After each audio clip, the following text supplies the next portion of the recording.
Welcome to the July 17th, 2018 City Council regular meeting. I'm Mayor Debbie Bertlin. Ally, should we go ahead and call roll at this point? Yes. Okay. So, Councilmember Tom Acker, Councilmember Bruce Bassett, Councilmember Wendy Weicker, Councilmember David Wiesentiner, Councilmember Benson Wong. Yeah, I'm here. Deputy Mayor Salim Neese. Here. Mayor Debbie Bertlin. Here. So because we do not yet have a quorum, we're going to go ahead and get started and just focus for right now, of course, on the study session. We're just receiving information. No decisions will be made. So with that, we will skip over our first item of regular business, which would have been to approve the agenda, and just move to the study session to review RFQ criteria for transit commuter parking and a public-private mixed-use development project on the Tully's Parcel 12 site. Welcome, City Manager Julie Underwood. Thank you. Good evening, Council. For the record, Julie Underwood, City Manager. Also presenting with me this evening is Bob Stowe. He's our consultant. He's been our lead negotiator on the two PSAs that have been brought before you. And this evening, we're excited to really have our first conversation with the Council regarding a request for qualifications. And so this really is us giving you some information and really you giving us some initial reactions and input on what Bob has drafted for us. So just want to remind you and the community the problem we're solving is a lack of sufficient commuter parking in our town center and around our future station and our current park and ride. You might recall in the recent April 2018 citizen survey, 59% were unsatisfied with the availability of commuter parking. And when we asked under the transportation category, what should be the council's major emphasis, majority of respondents selected commuter parking as the top transportation priority. Recall that we have a purchase and sale agreement with the Tully's property owner. You approved that on June 5th, and we have entered into the due diligence period. That is roughly a 6-month period that will end in December, and currently planning for a closing the first part of 2019, in January or February of 2019. We have also recently, you might recall, I think it was just last week, you approved appropriation for phase 2 of the due diligence for environmental review. And this evening, we're talking about the RFQ to really begin the process to identify what could be a future partner with the city for the Tully's site. So I think a question, why have the RFQ process now? So a couple reasons we believe it's important to initiate that process now. It really helps to shape and define what could be on the site besides commuter parking. I know you're probably often asked this when you're at the grocery store or summer celebration or pick your event, what else is going to go there? So this really helps us to really start to shape and define that. We also think it's beneficial for the city to have an early engagement with a developer to help evaluate what the full costs of the project are. Having someone who has the experience, the qualifications, and the background in this work will really aid us in providing really good information. Of course, we think having the most information upfront early will help you during the DD period to make an informed decision. And of course, you might think 5 years is a long time, but we think having a identified partner sooner is really best in making sure that we, in fact, deliver parking by the time the station operates in 2023. So this is the site. This is actually in the draft RFQ. And so what we've tried to identify in this diagram is what could be developed underneath the parcels and what we're looking at developing at grade and on the site. I want to return to the funding structure for the project. As you know, this could be, we hope, a multi-million-dollar project because we're hoping it will be eventually a mixed-use project.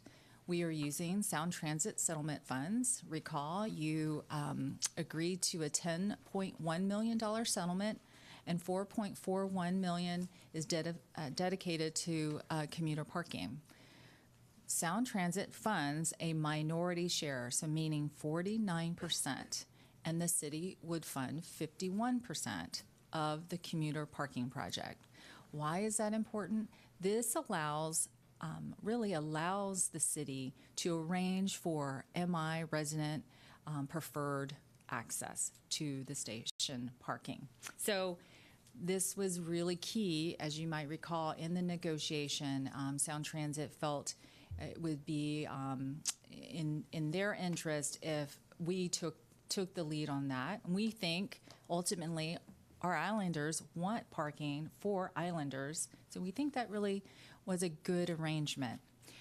However, we know we're in a financial crisis.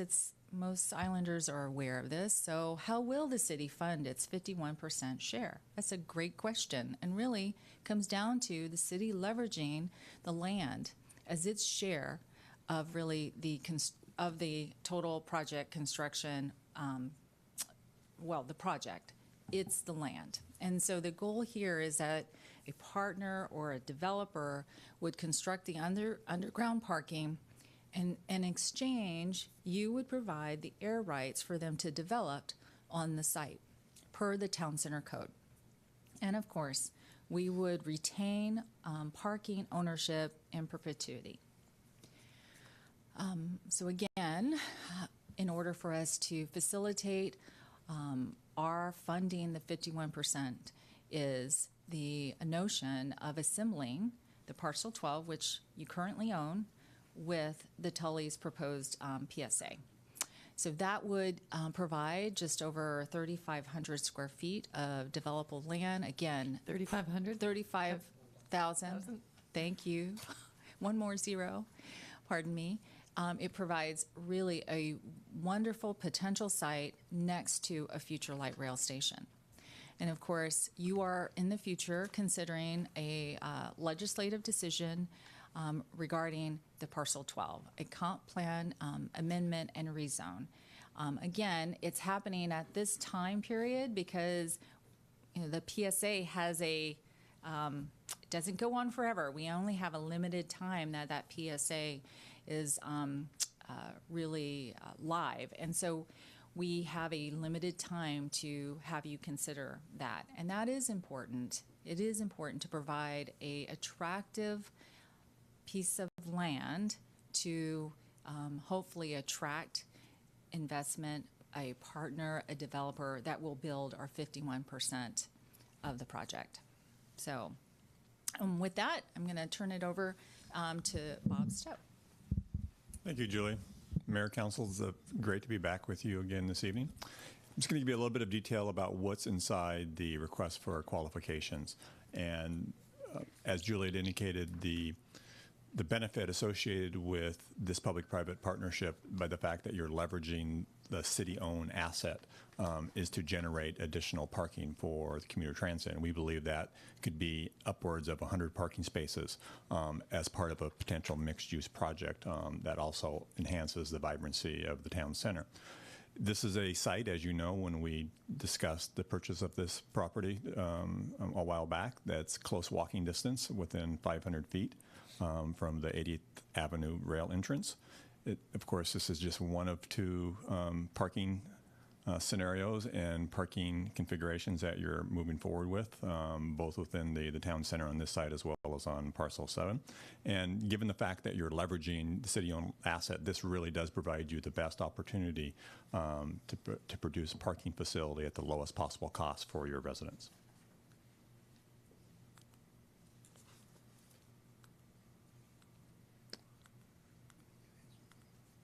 Yeah, Benson, do you want to go ahead? Yeah, just a clarifying thing. I mean, if you can go back, for people who are watching this, whatever, if you can go back to the screen that shows the site plan or the site itself, maybe you might want to just identify, highlight what parcel 12 is. It's hard to see, I know, but Is there a laser on this? And so this is parcel 12. This is the Tully site, is in the blue. And the other colors are land that the city doesn't necessarily have control over, but is seeking control over, so that we would be able to enlarge the configuration of a development, and therefore also enlarge the potential parking. I think blue is Oh, the assembled. that's true. So Tully's is right through here, Yeah. and then parcel 12 is this site, along with a small piece that is still under the control of Washington State Department of Transportation. Let's see if I'm going the right way here. No.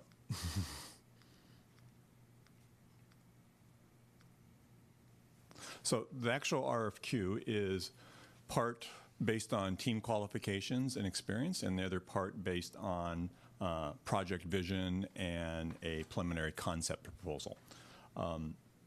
And weighted appropriately 60% based on team qualifications and experience, and then 40% based on the project vision and the concept proposal that we're asking. It's somewhat unique in an RFQ that we're asking for a project vision and concept proposal, but we want to make sure that we're selecting the very best developer, but also shares the same vision that you have for this site. And we're going to be asking, the RFQ does ask for a concept proposal regarding the types of uses that they anticipate to be on the site, including the actual number of parking spaces that they believe they'll be able to support within this proposal. Also includes some preferences, and the first is community benefit. And these are the community benefit preferences. It includes, of course, parking, 100 or more spaces, a public open space, a well-designed integration with other uses on the site, arts and cultural event spaces, and housing diversity. Each of these elements are further explained also in the RFQ. Includes impactful projects, a high-quality design, timeliness, and partnership. Again, these are all elements that are further explained as part of the RFQ document.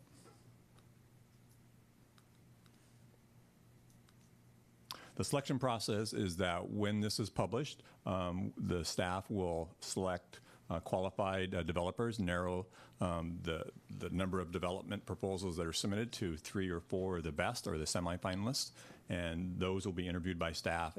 That interview team will also consist of a planning commission member and design commission member on the interview panel, and then finalists will provide a presentation to the council and to the community.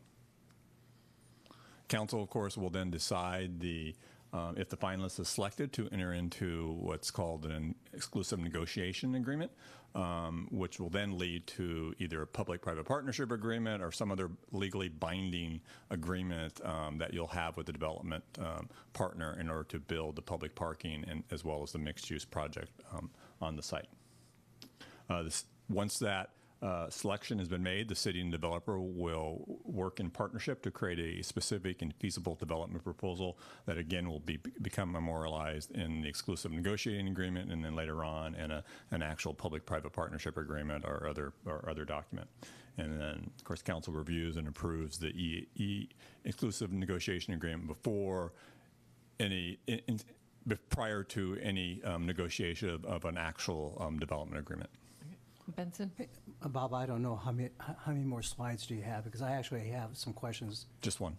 Oh, And so the last slide is simply the timeline, and the schedule is for introduction of the RFQ this evening, coming back on August 7th for final approval and authorization to proceed.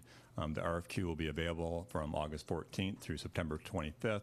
I'll note that there's also a couple open houses that we're scheduling during that time frame to further inform those who want to respond as well as others about the project, and we'll be conducting those open houses on site at the Tully's location.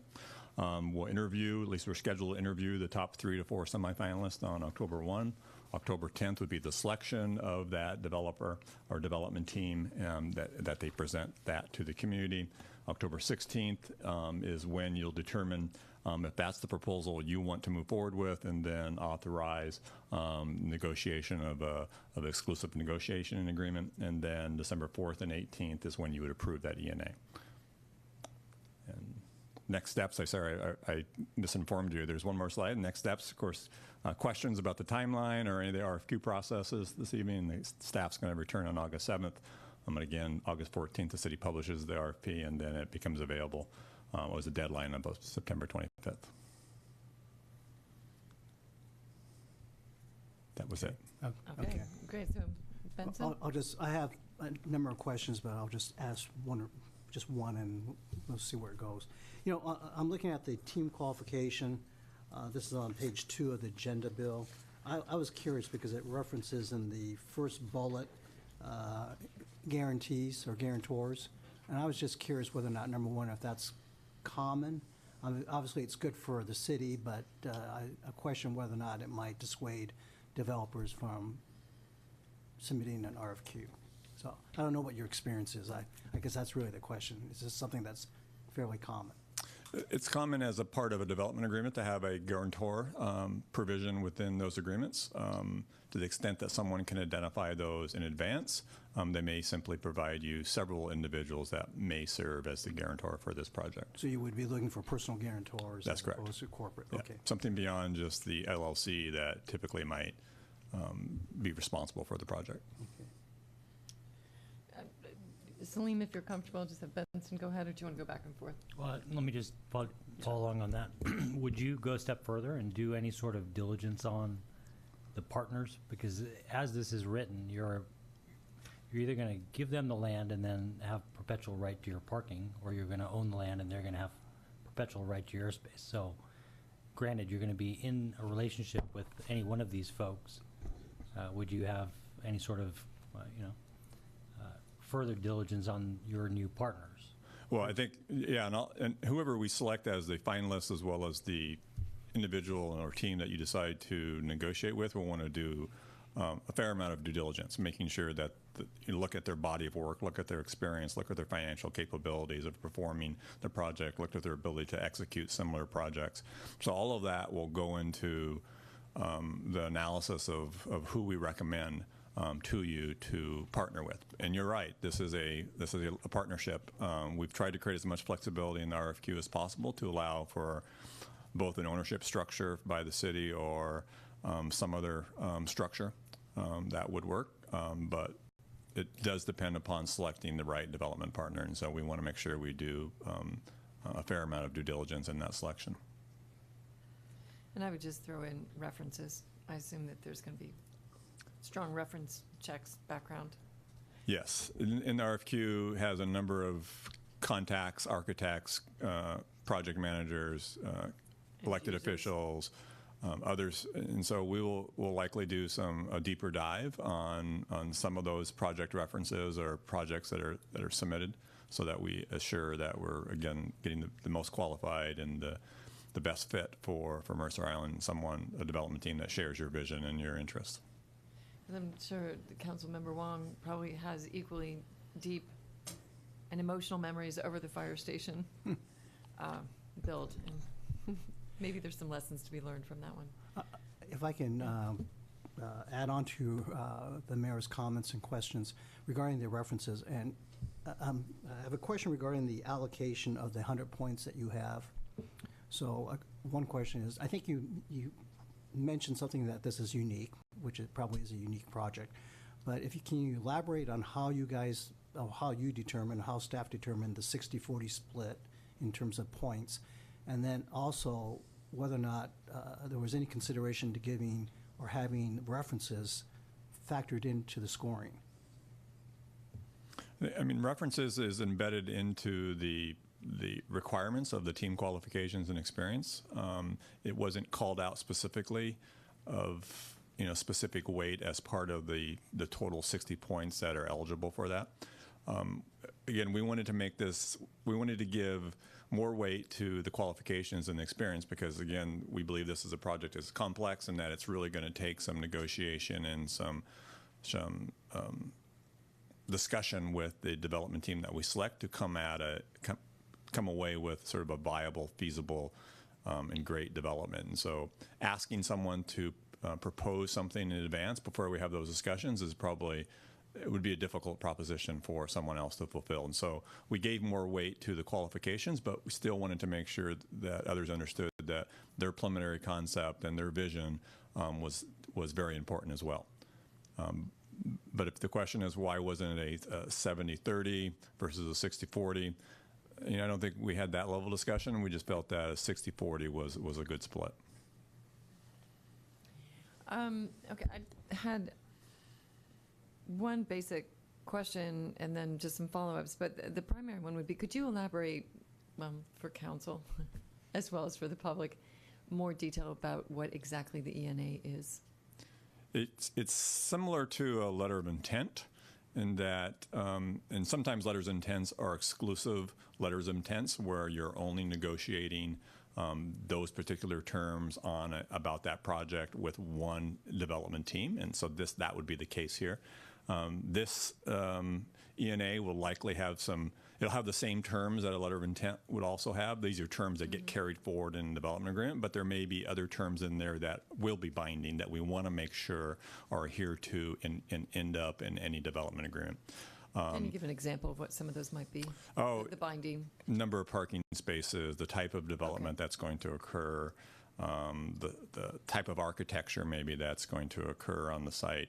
So any number of kind of development things that you would be interested in will end up in the development agreement. And first and foremost will be the number of parking spaces, because that's what this project is intended to do, is provide commuter parking spaces for you. So that answered multiple questions. So great, thank you. Salim? So going to the process, my understanding of reading this was the council will be presented with the final candidate, right? But if you look at the process and the scoring, it's going to be a balance between ability to perform and track record of performance and financial stability, and then 40 points of vision. What if two projects looked very different and scored relatively close?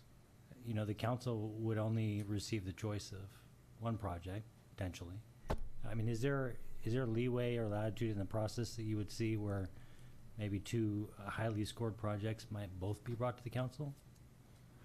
they could. I mean, certainly we've selected a semifinalist of 3 to 4, but they could have two development teams that are equally qualified and have maybe not the same vision, but very unique and creative visions that we believe both have merit.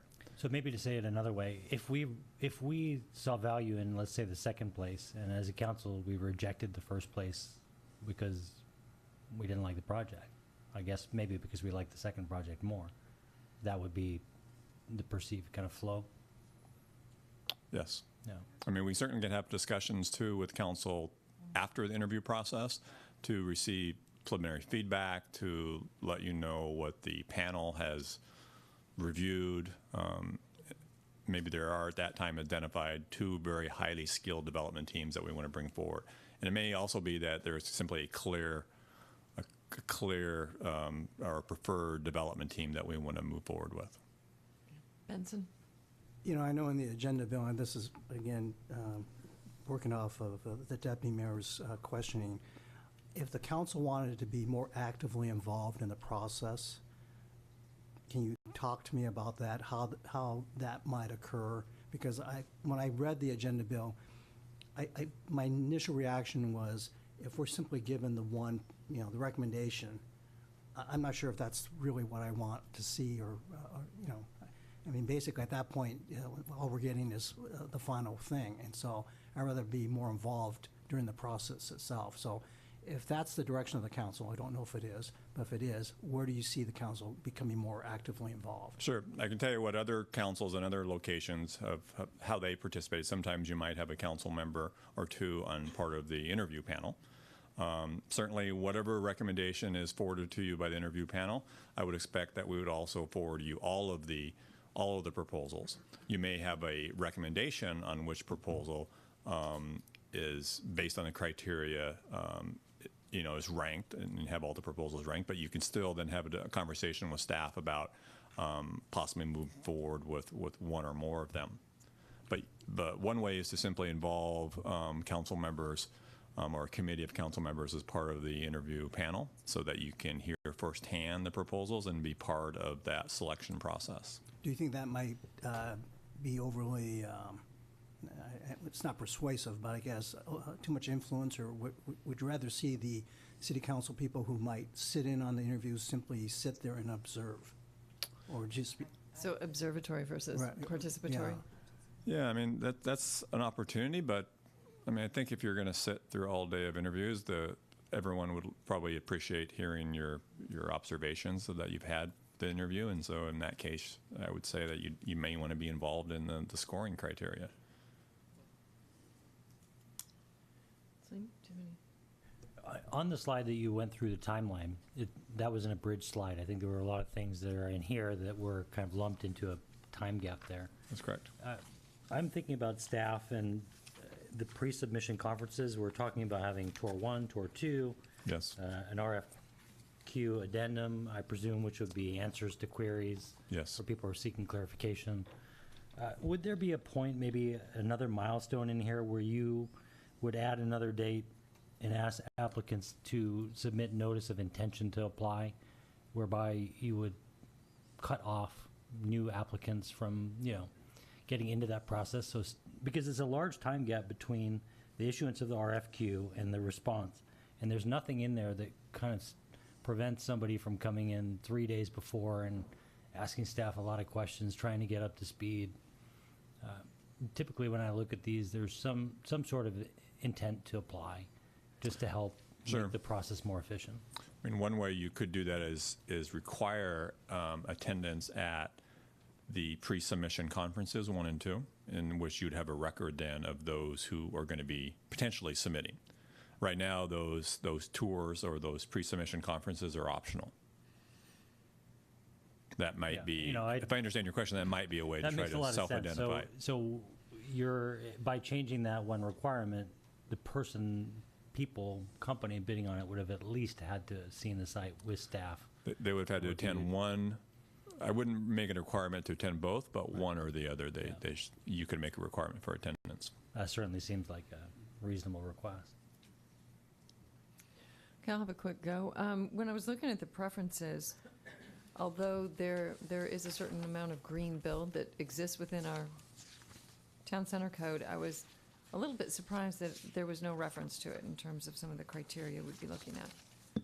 Just asking, I suppose, first and foremost, asking if there was any consideration, or is it perhaps embedded in some of the other criteria? And then, of course, fellow council members. Well, you do have, as just a matter of development, to construct a LEED Gold facility, and so we didn't feel that asking for a LEED Platinum facility would be advantageous to you in terms of gaining the most number of public parking spaces, because there is a premium from jumping But from it doesn't gold need to to. be just LEED Platinum. I mean, there could be other soft criteria.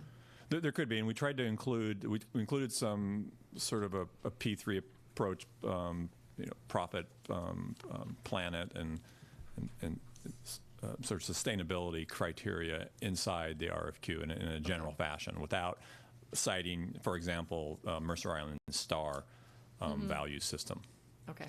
So we didn't believe that necessarily that developers maybe who are outside of Mercer Island may not fully understand and appreciate everything that you're attempting to do with that system. Yeah, I mean, my personal preference would not be to reference any particular set of criteria, but rather to encourage and therefore reward those bids that had higher levels of sustainability and or sure. green build.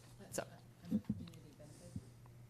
potentially, I think I'm more trying to understand in your minds, since it wasn't called out specifically, did you see it perhaps as, again, sort of buried within some of the softer criteria, and/or is this just a Debbie Bertland question?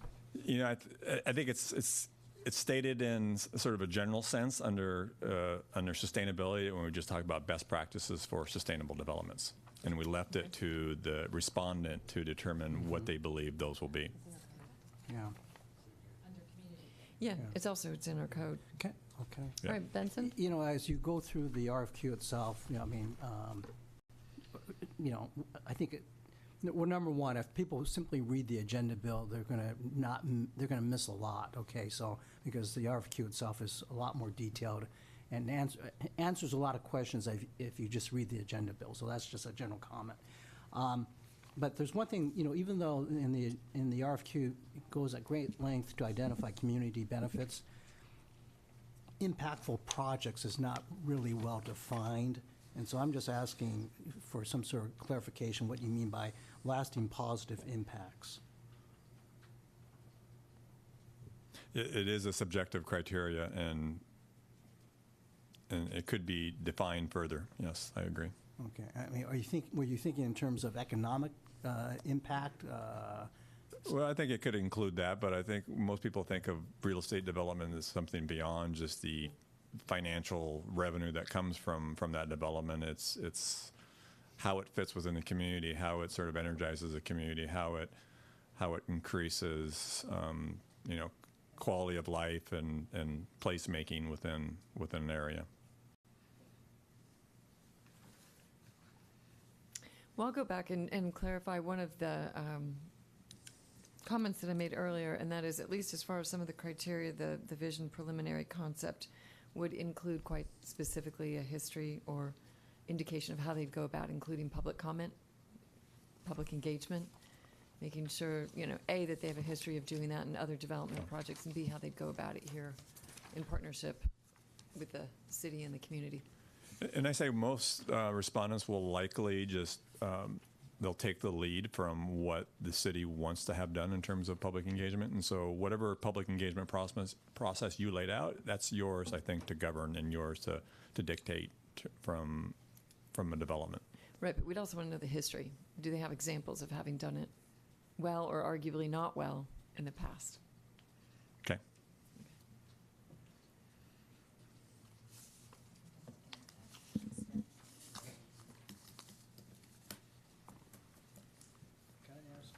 Yeah. On page 12 of the agenda bill, it talks about city incentives.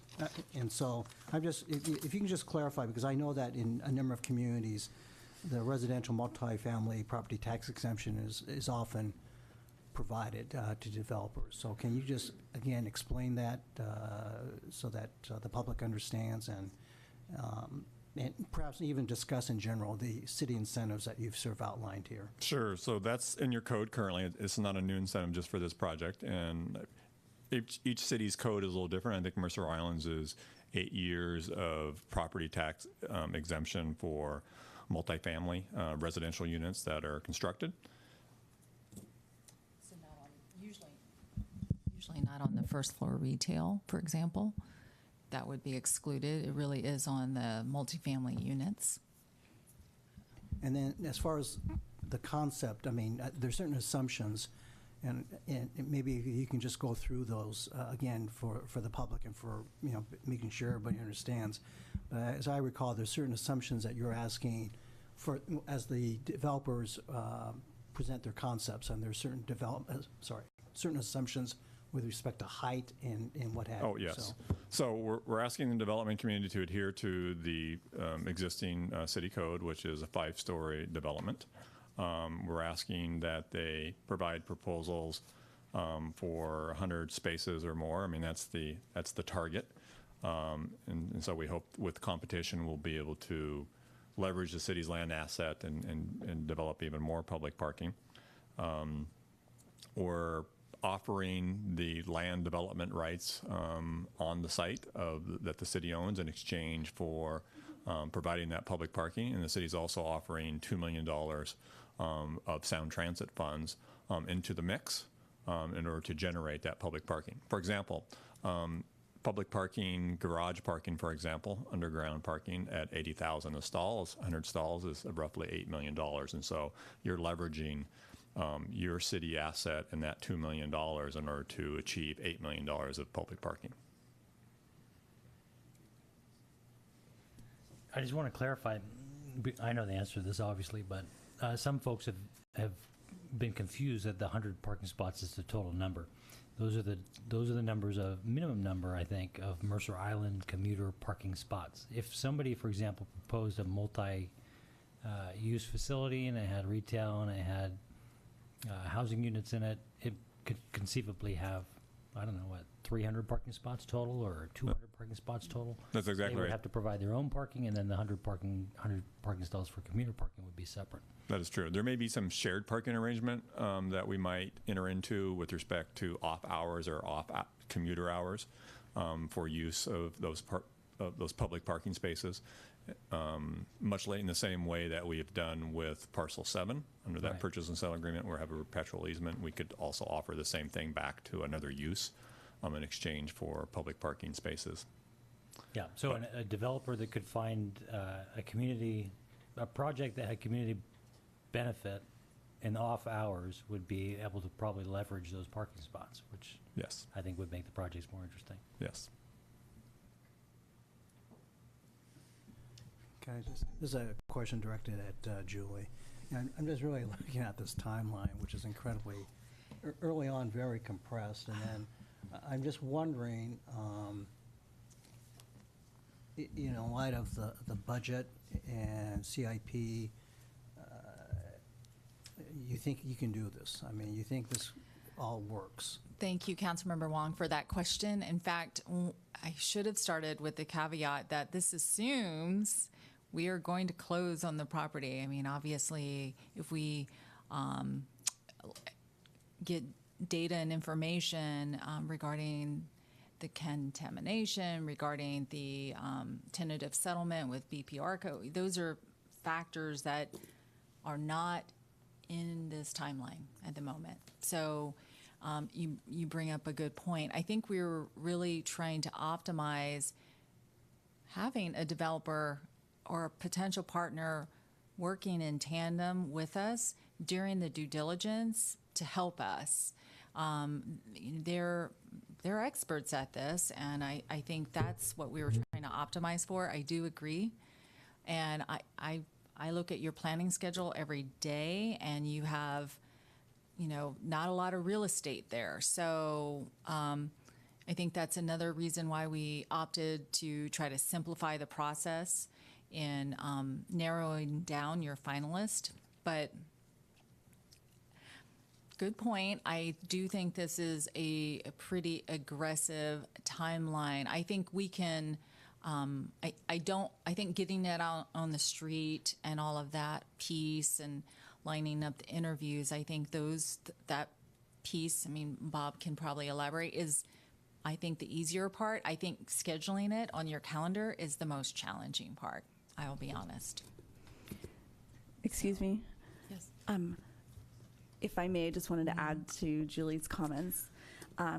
With regard to trying to get a developer on board during the due diligence period, it's also really helpful for purposes of our site assessment to determine the contamination and the amount of cleanup involved. Because right now, for example, we cannot be definitive about how many stories underground we want to go for underground parking. So getting a developer on board for that process is very informative regarding site cleanup costs and the extent of site development. So a question that brings a number of these issues together, and that is, it goes back to this concept of the LOI or the ENA. So we're asking them, quite specifically to provide a number of parking places and to identify what that number of parking places is. Part of the RFQ is to actually have some of that, for lack of a better word, brainstorming capability, some of that flexibility, some of the best practices, good ideas, et cetera. To what extent or how does it work? What I don't want to do is to artificially constrain an initial bid to the lowest possible number of parking stalls, I guess is what I'm saying. Because I doubt a developer is going to put in a bid for 150 spots when he thinks it's more likely, or she thinks it's more likely to put in 125. So how does it work, the extent to which there are still so many open questions, be it contamination, be it a myriad, that we don't find ourselves forcing people to come in with the minimum as opposed to having confidence in the partnership of the city and the ability to mutually negotiate the best deal for everyone? The approach we took was based on an RFQ, which is to select someone based on qualifications and experience, and then we've added also a component regarding their vision and their preliminary concept. And that's where we're asking the number of spaces that they expect to build. Now, it's not a guarantee that they're going to build those spaces. It's a promise or it's a pledge that can change as you negotiate. And so it's not until you actually get into a contractual agreement that you know that you can provide X number of parking spaces. But you're going to be making that selection in part based on, again, the number of spaces, the configuration they think they can deliver to you. And we would, hold the development teams to those numbers as much as possible, recognizing there's a lot of information that we don't know about the site, that they don't know about the site, and they shouldn't be expected to know at this point in time. And so they need to do their own due diligence in order before they can arrive at a number that they can guarantee. I don't know if that's answering your question. We're asking effectively at this time what their concept level number will be for the number of public parking spaces that they'll be able to provide, along with the type of development they would like to see on the site. And then we'll get into negotiations and discussions and a development of a feasible, viable plan that we can put forward to you to accept. Okay, because you just said a concept number, which is something that was different than what I took away when you first described the ENA, which was, holding them to. Oh, that may be. I'm talking about the places. actual RFQ document. The RFQ document is simply going to present this concept to you that will evolve through negotiations through the ENA. Those will be some of the the significant business terms associated with the deal, and I would expect those to hold true as part of any other binding agreement that we would create with the development team. Okay. So when you get to the ENA level, and that's before you to authorize and to approve, those will be some definitive terms that you should expect to see in a future document as part of the development. Okay. I'm not sure that I fully understood your question, but I think if I understood it, is referencing 100 guiding people to 100, and in my thought, it's formulaic, right? So 40 points is the pool of points that are allocated among that topic that includes the number of spots. So developer with less of a performance history, maybe somebody that's done fewer projects, or maybe has less financial backing, might be tempted to increase that number because they know that they will get more of the 40 points having more spots committed to the project, I would think. Yeah, that's the way I read the RFQ. It wasn't stated as you have to provide a minimum of 100, but it does say approximately 100 or more parking spaces. And so to the extent that you can provide more than 100, you're likely to score better. And so to the extent there's 40 points out there that are in that category, I would think there's some incentive to provide more than 100 if you were trying to make up ground. But we also should be realistic in terms of how many spaces we expect a private developer to provide to you, recognizing the cost of that parking, recognizing the value of the land, the contribution you're making. We think we're close, given the value of your asset and the value of that Sound Transit contribution. We hope that we can achieve more, but we also want to be realistic too. Benson? I have some process questions, I guess. One of them is, as far as the selection of a design commissioner and a planning commissioner, how's that going to work? I would think that you would probably want people that have some sort of construction or design background, but not necessary. But I'll leave that to you. But if you can respond to that. And then as far as the questions that are going to be asked of your potential developers, how's that going to be formulated? Who does that? Is that you, Bob? Or that? Anyway, so if you can just talk about the actual nuts and bolts of the interview process, that'd be helpful. Sure. So the interview questions, of course, I will develop those and provide them to Julie, and then whatever team involvement we want, and sort of vetting those questions to make sure that we're asking the right questions, both in terms of development teams as well as when we follow up and do our own due diligence on one or more of development teams. In terms of the criteria on the panel, I think, it could be varied. It could be those who have architectural or design backgrounds, or it could simply be someone who just cares about your community. I think I think it's good to have a variety of different members on that team. Yeah, and I think I was going to be even more practical. kind of someone who can volunteer to meet that timeline. Also, obviously, I mean, probably working really closely with Evan to help and each chair to kind of determine how they might help us. Ideally, I'd like to have one from the Planning Commission as well as one from Design Commission. But again, I'm not sure about the timing. Maybe I can only have one. But that was my initial thought on getting some outside participation involved in that early process. So should Bob and I, redesign the selection process to include a little, maybe more council touch points in the selection process, or is there a desire for council members to serve on the interview panel? And again, typically, I know the mayor usually looks for volunteers and makes an appointment. Are you wanting to do something like that, or are you wanting to do something, a subcommittee? I mean, or you want to see the semifinalists before one is. Well, I think the challenge is we can't make any decisions tonight. No, but some but in feedback general, would be good. I mean, my basic feedback is going to be that this is a significant enough project that I think all council members are going, as well as the public, are going to want to have some touch points throughout. Whether it's a short summary of where they are, or these are the 9 developers that have come forth, and I'll leave that to you to define, as a starting point, because I don't think designing it up here is going to be a great way of doing it. I would personally have some concerns with appointing a single council member. I just think this is too big a project to take away from council as a whole. But that's one voice in this. Benson, do you have any? Well, no, I certainly agree that there should be more touch points. Okay, so I'll have to leave it to you. I guess we're not going to see the revised RFQ process until next week, is my... Actually, August 7th, I think.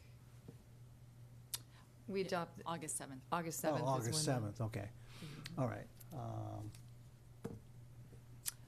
Yeah, I guess just a general comment, I just would like to see more opportunities. And then I'm not sure if I sort of like the idea of seeing the top 2. I mean, unless it's so obvious that one is just blowing out everybody. But, I like to see what choices there are. I don't like to be presented like this is, because then we have nothing to compare it.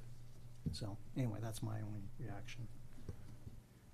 Just in response to seeing the top 2, if bidders feel like that gets them in front of the council and the council is going to choose, it does diminish the formulaic approach a bit, right? The incentive is put your best offer forward, right? And you got one shot at it, and you want to be first in line, not second. That's first loser. So I agree on the touch points. I guess I'm a little soft on that.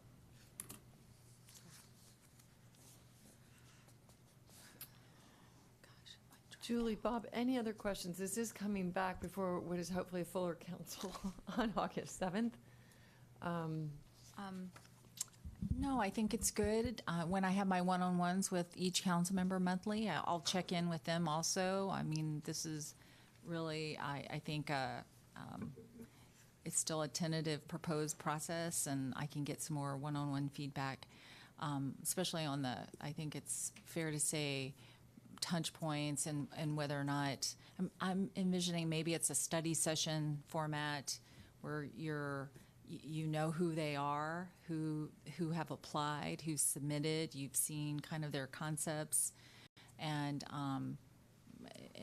it's just, I'm giving you that information, but then you still have the interview panel go through, I think, a objective, quantitative process. So something like that way the community's informed, you're informed of who has shown interest.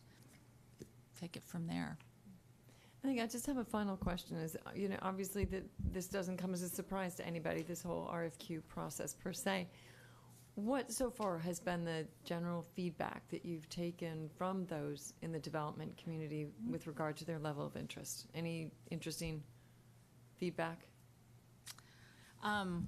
Yes, as you can imagine, there is some interest, and mainly I think those, I'm excited because some of the interest is coming from local folks who are residents, neighbors, they know the island and the community pretty well, so it's nice to see some local interest. Not surprising, Mercer Island Center for the Arts is interested as well, maybe being a tenant on that site, so that's a potential. So there's quite a bit of, I think, interest. I think we do need to start to sort out what goes above the parking, ideally. And but I think this is the big piece where I'm imagining when we're ready to publish, we would get it out in the Puget Sound Business Journal, all the major publications.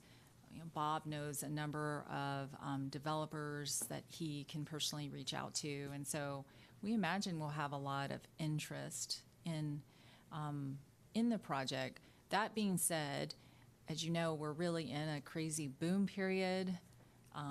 It's hard to get contractors. It's hard to get, so hopefully by the time that we actually go to construct, it'll all work out beautifully. But hopefully we'll get some initial interest early on. It's been positive so far. Okay. And positive with the community. I've heard a lot at Summer Celebration. The city had a booth. We had a map showing the potential commuter parking sites. Positive reaction from the community. Really pleased to see you be very active in trying to secure resident parking. And so, I mean, the general comment is there should be more than 170, and it should be sooner. So obviously, we have to factor all of that in. But generally speaking, the community was pretty supportive of seeing you take that action. Great, thanks. Council members, any other questions? Okay, we will take a short recess until 7 o'clock.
All right. So welcome, everyone, and welcome to the July 17th, 2018 City Council meeting. It is a little atypical this evening that you see 3 council members before you. We will be having a 4th joining us. Unfortunately, they will be joining us via phone, and that will probably be within about the next 5 to 10 minutes.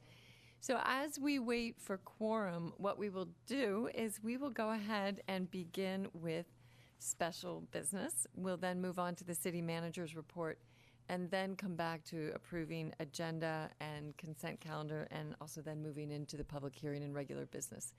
So with that slightly amended order, we will open again with special business. And tonight is our National Night Out proclamation. And for that, we'll have Emergency Manager and Crime Prevention Officer Jennifer Franklin come up.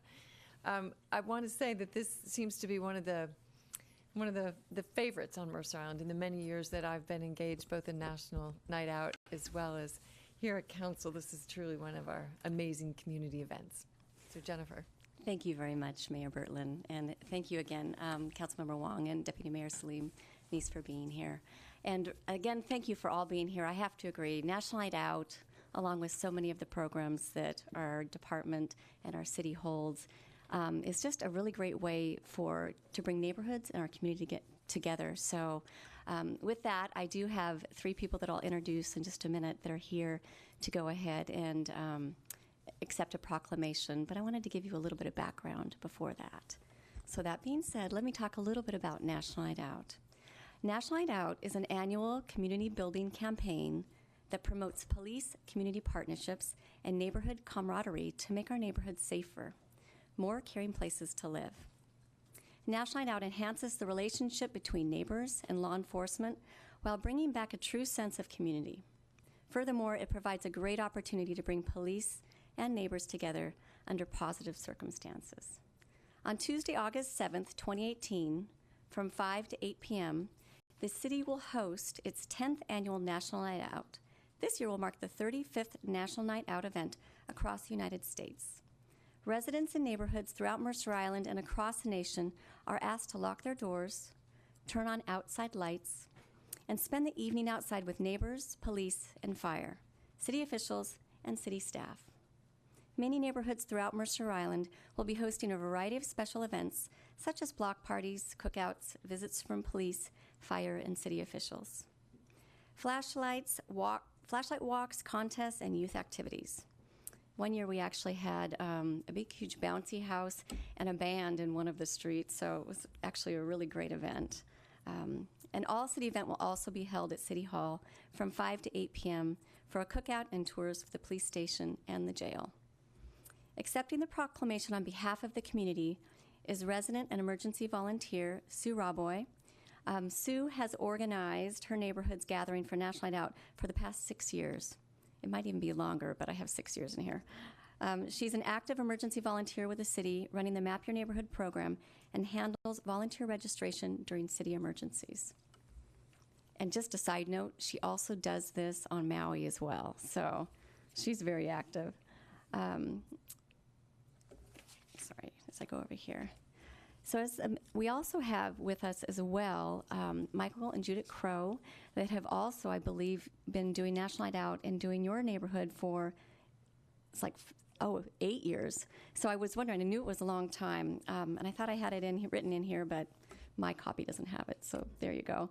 But again, all 3 of you have just done such amazing work for our community, but also for the neighborhoods, and so I would love to have you come up here. The Mayor, Bertlin, is going to present the proclamation and proclaims August 7th, 2018 as National Night Out in the city of Mercer Island, and encourages all Mercer Island residents to join the Mercer Island Police Department and Emergency Management in supporting the 35th Annual National Night Out by locking their doors and turning out outside lights and spending the evening outside with neighbors. So if you'd like to come up, Mayor Bertlin has a proclamation I think she'd like to go ahead and provide for you.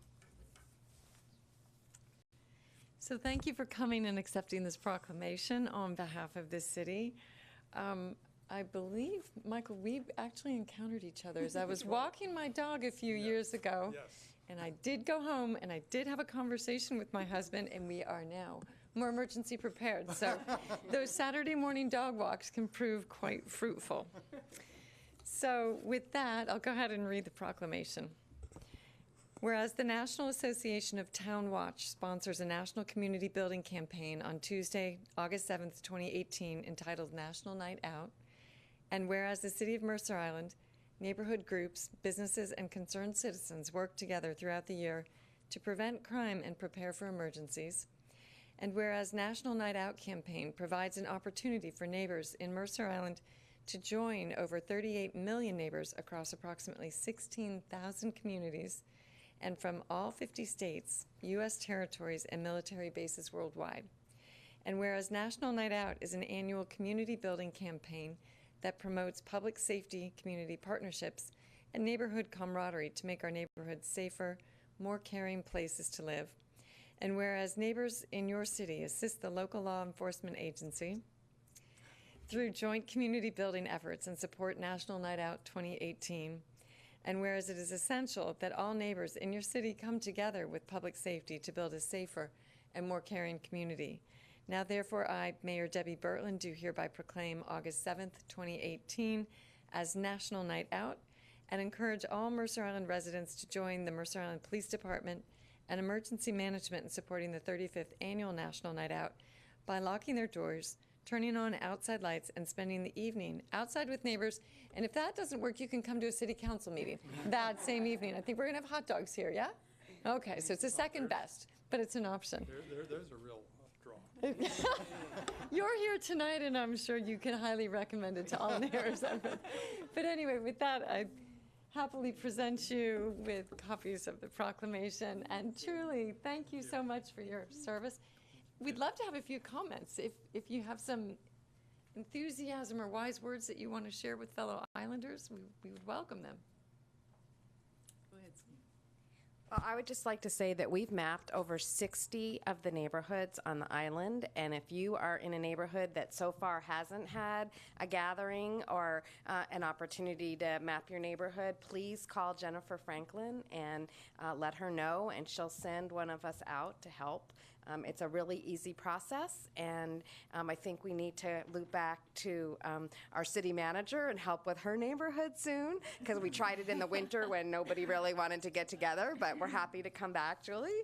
But we've done it for Councilman Wong as well, so we're just really happy to come out and help, and we hope we never have to use a lot of the supplies and the training, but we are, intent on being prepared, and that's that helps me sleep at night knowing that we are a little bit more prepared because of all this. So thank you, Jennifer, for your leadership in all of this as well, because without you and your tireless organization and spreadsheets, we would never be where we are today.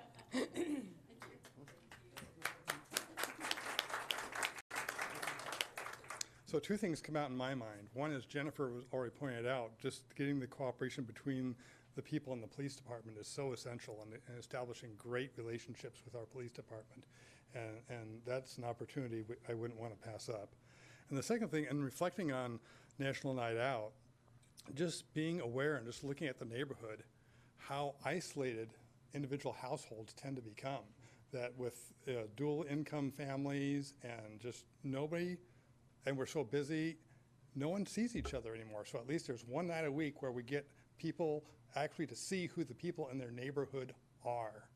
And one of the things is I can go anywhere in my greater neighborhood and everybody knows who I am. So that's kind of neat. Thank you.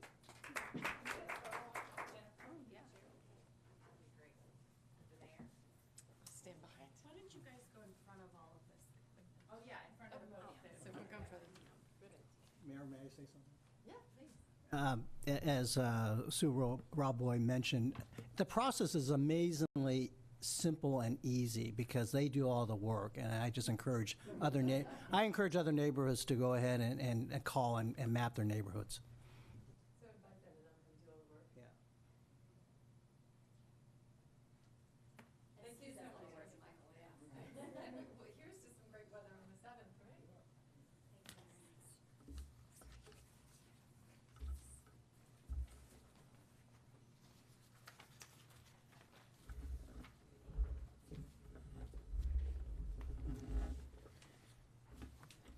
Okay, we have had Councilmember Wiesentiner join us via phone, I believe.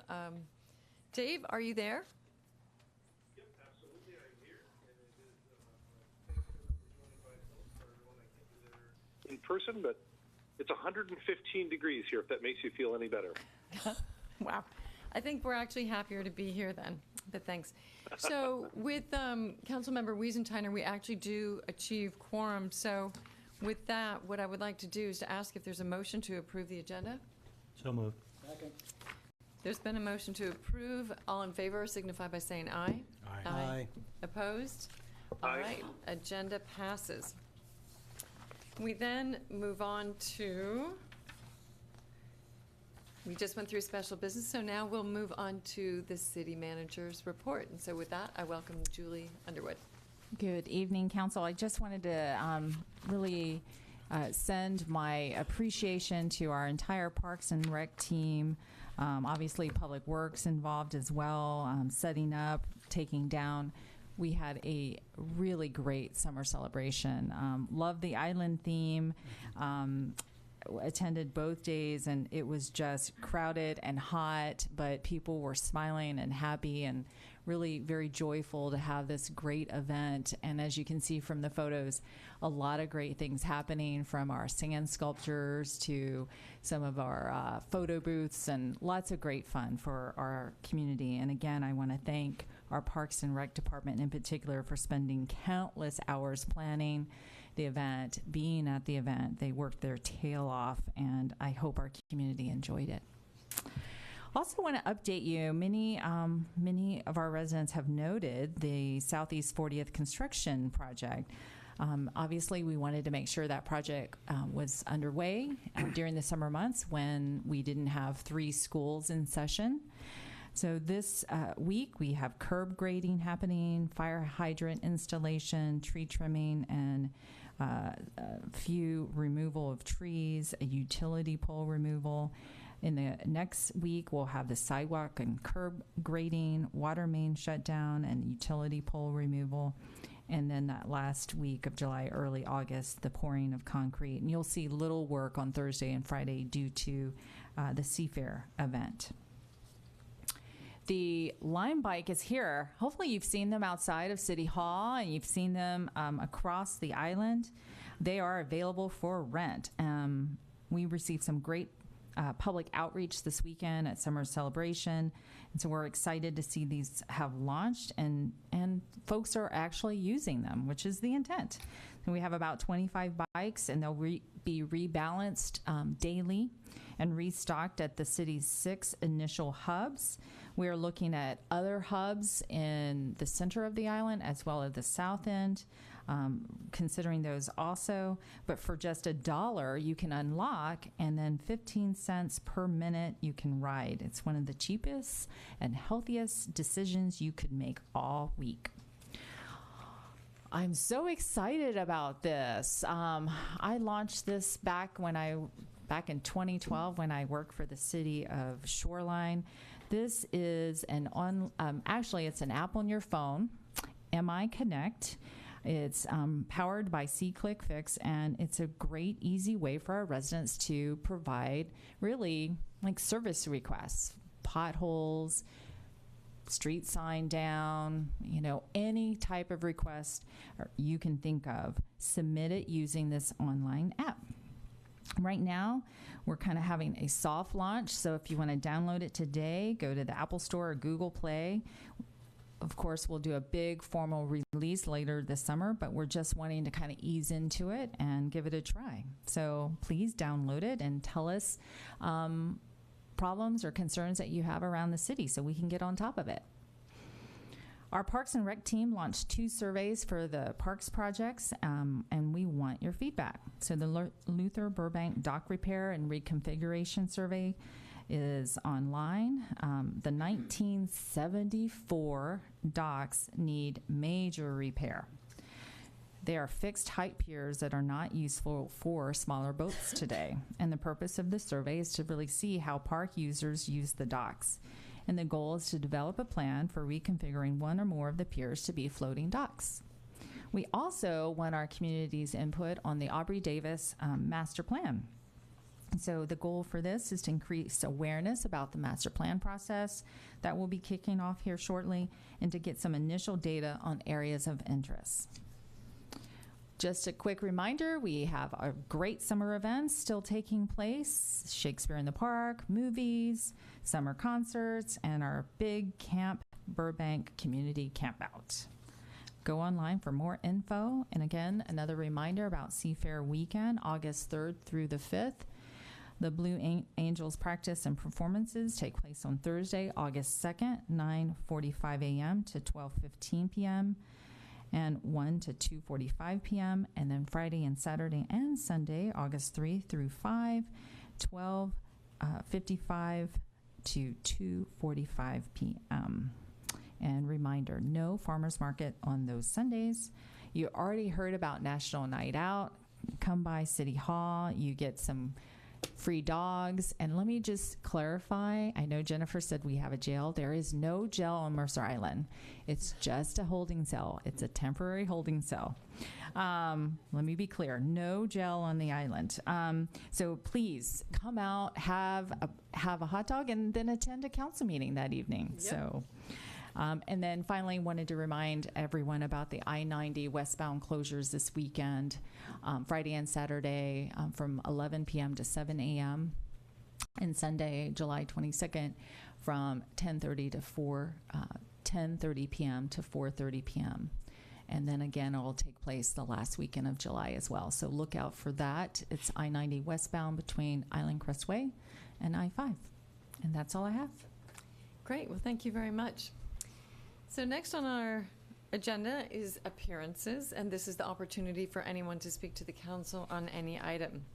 Now, with that said, if you are here to provide public testimony on the levy lid lift ordinance, we do ask that you hold your comments for the public hearing, which essentially follows immediately after appearances.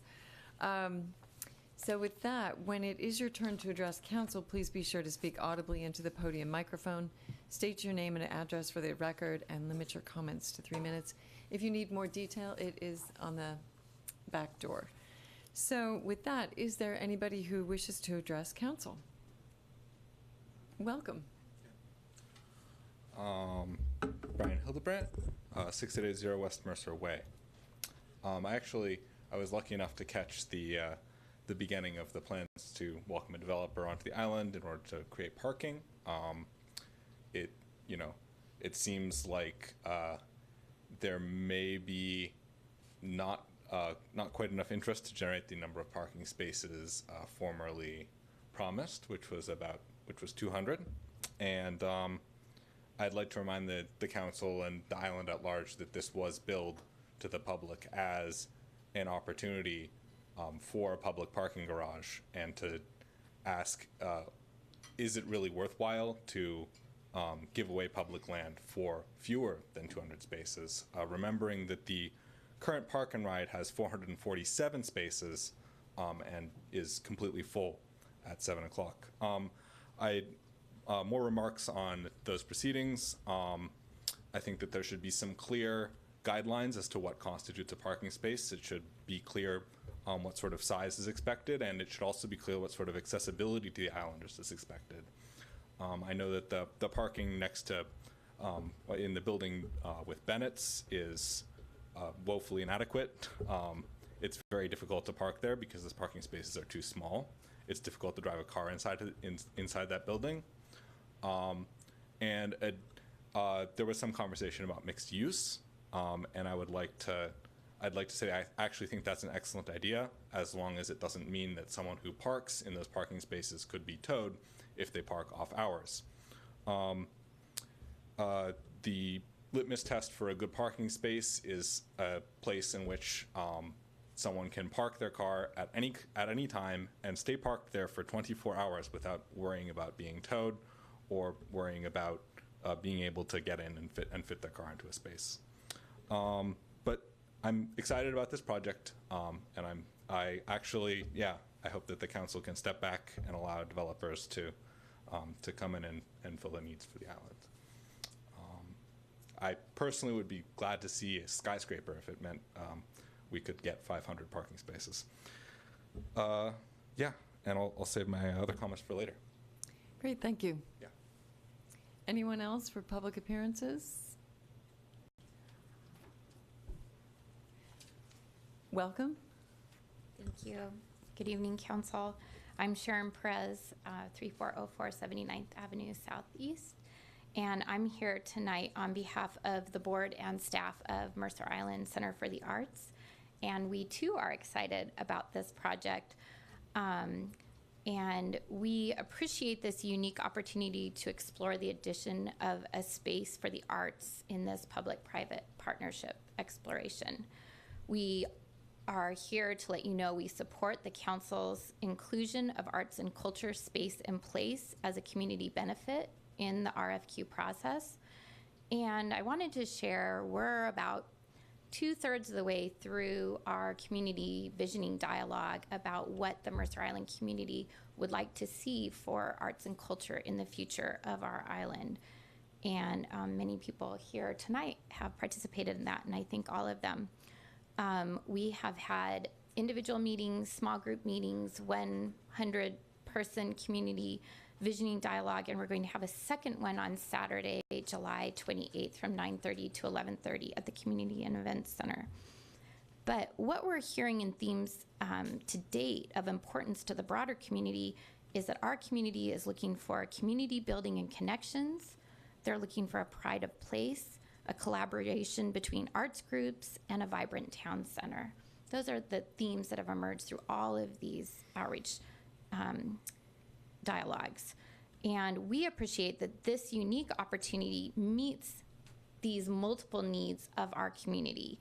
It enhances the quality of life, it will enhance town center vibrancy, it's revenue generating, it's partnering with longstanding community organizations, and we look forward to moving forward. Thank you. Thank you. Is there anyone else here for public appearances? Okay, seeing none, public appearances are now closed. With that, the next item, agenda item, is the consent calendar. On the consent calendar this evening, we have payables, payroll, minutes from April 24th, 2018, and special meeting minutes, May 17, 2018, special meeting and minutes, and June 26, 2018, special meeting minutes. We also have AB 5456, Code Cleanup, Code Amendment, second reading and adoption. AB 5449, 1% for the art project. AB 5453, Development Services Group, Temporary Records Clerk. And AB 5451, Island Crestway Crosswalk Enhancement. Is there a motion to approve the consent calendar? So moved. Second. It's been first and seconded. All in favor signify by saying aye. Aye. Aye. Aye. Opposed? Hearing none, consent calendar passes. With that, we move to regular business this evening, and that would be the public hearing on the city's financial challenges and the levy lid lift ordinance, first reading. I'm now going to go ahead and read the public hearing procedure and open the public hearing. This public hearing is for the purpose of receiving comments on AB 5457 regarding the proposed levy lid lift ordinance. This public hearing is now open as of 7:26 p.m. Public comments will now be received. Those wishing to provide public testimony, please approach the microphone, state your name and address for the record, and limit your comments to 3 minutes. So with that, welcome. You're first up. Brian Hildebrand, 6880 West Mercer Way.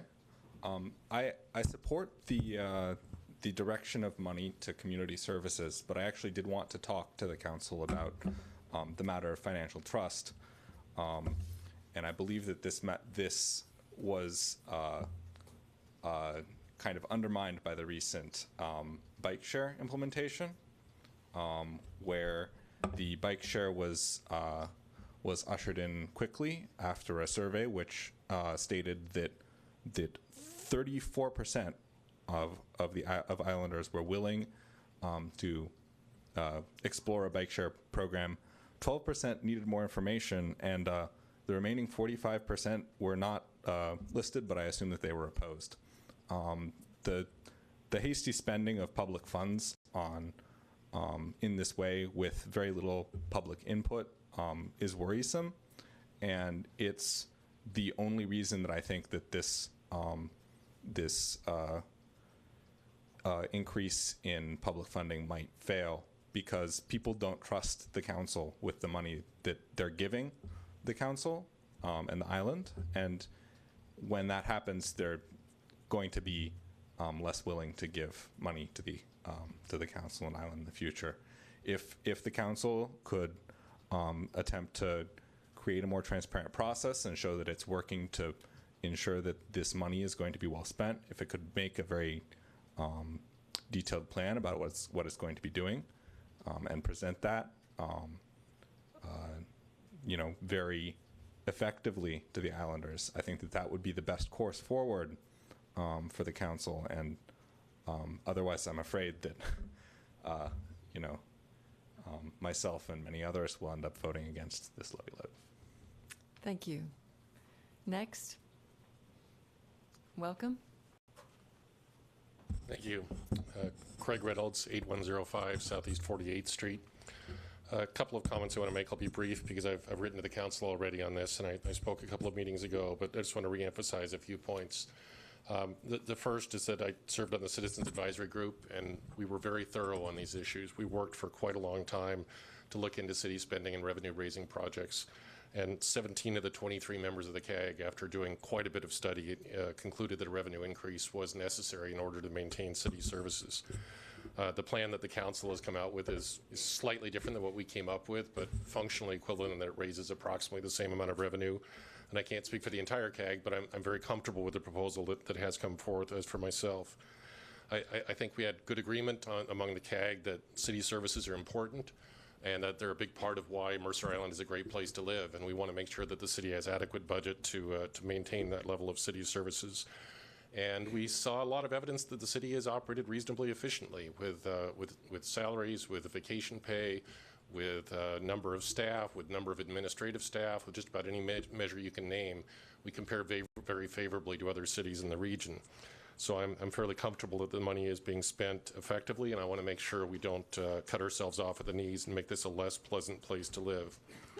I'd also like to express a general concern that some in the community have taken to confusing the CAG majority of the opinion and the CAG minority opinion. They are different reports and different things, and I think it is both appropriate and necessary to give different weights to the opinion of 17 of the members of the group versus 6 members of the group. One should clearly have more weight placed on it. The council has seen fit wisely in the last meeting to do that and to approve this, putting this forward to get a tax measure on the ballot. I think that's a very good idea. I also wanted to go on record on 2 things, having just read the final, or maybe not final, the current version of the ordinance that's on the ballot. There are 2 areas where I think it is, at the very least, ambiguous, that I hope the wording can still be revised at this point in time. One is that my understanding from the last council meeting and my understanding from the way that the CAG had done its deliberations was that the amount of money raised was to be targeted at $300 for a median priced home. And the ordinance makes it sound that it would instead be targeted at 25 cents of a tax rate. And 25 cents would in fact raise approximately $300 for the median price home of a year ago, but for today it would raise a little bit more than that. So I hope that the final wording of this reflects a rate that is consistent with the then current assessed home value. The other thing is that the clear consensus of the CAG, and I believe the intent of the proposal that was before the council last time, was that the increase would be the 5% annual increase that was proposed would be intended to apply to the additional amount raised. That $300 would increase at 5% every year, and the rest of the budget would be limited to the 1% annual growth rate. And that's not at all clear from the current version of the wording of that. So I hope that we can get a sense of the council that that is in fact your intent, and that some wording changes would be applied to reflect that. Thank you. Great, thank you. Is there anyone else here for public appearances? Actually, not public appearances, for the hearing. Welcome. Good evening. I'm John Conrad. I live at 9320 Southeast 36th Street.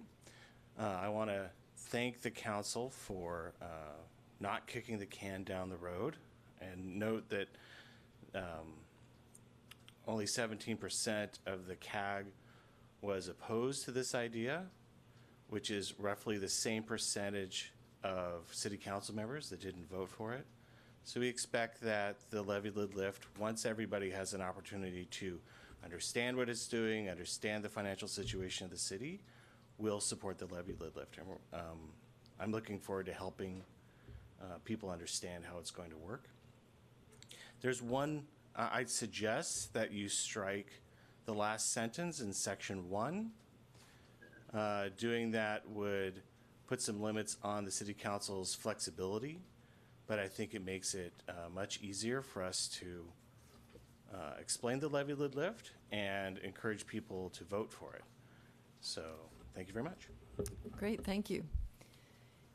Is there anyone else? Welcome. Ira Appleman, 90390 Sherwood Drive. I oppose this out-of-control levy, increasing Mercer Island property taxes by a whopping 25% in the first year, followed by 5% property tax increases per year for the next 5 years, where inflation is only about 3% per year. This is in addition to the 2 to 3% increase per year, 1% plus new construction, the City Council will continue to get without voter approval. Over the 6-year duration of the proposed levy, property taxes will increase at least 78%, or 4 times the 20% inflation projected by the city's own consultant. At an appropriate time and place, I will present my video, audio, and documentary evidence, but for now, I just state some reasons I oppose this huge increase in property taxes. 1, Islanders do not support this levy based on the city's own 2018 biennial survey results. Given a biased question exaggerating the need for the levy, only 45% of respondents said they would vote for a levy to avoid the claimed service level reductions. But the results are even less supportive of this levy than that. Only 21% of respondents said they would approve a levy as large as the proposed levy. 2, Islanders do not believe the city is properly spending taxpayer funds based on the same survey. When asked how would you rate the city of Mercer Island how well they're doing using tax dollars responsibly, more Islanders responded fair or poor than responded excellent or good. City spending is out of control. For example, City Manager Underwood makes around $200,000 to manage a city of only 23,000 residents, a very small city.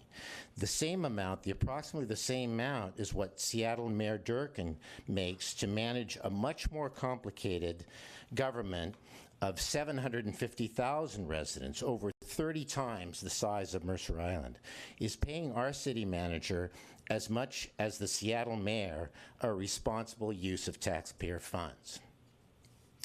I could go on, and I will in other forums, but that's 3 minutes of why I do not think this levy should be on the ballot, and if put on the ballot, should be rejected. Thank you. Is there anyone else for public comment? All right. Seeing none, public hearing is closed as of 7:36, and we welcome Councilmember Acker.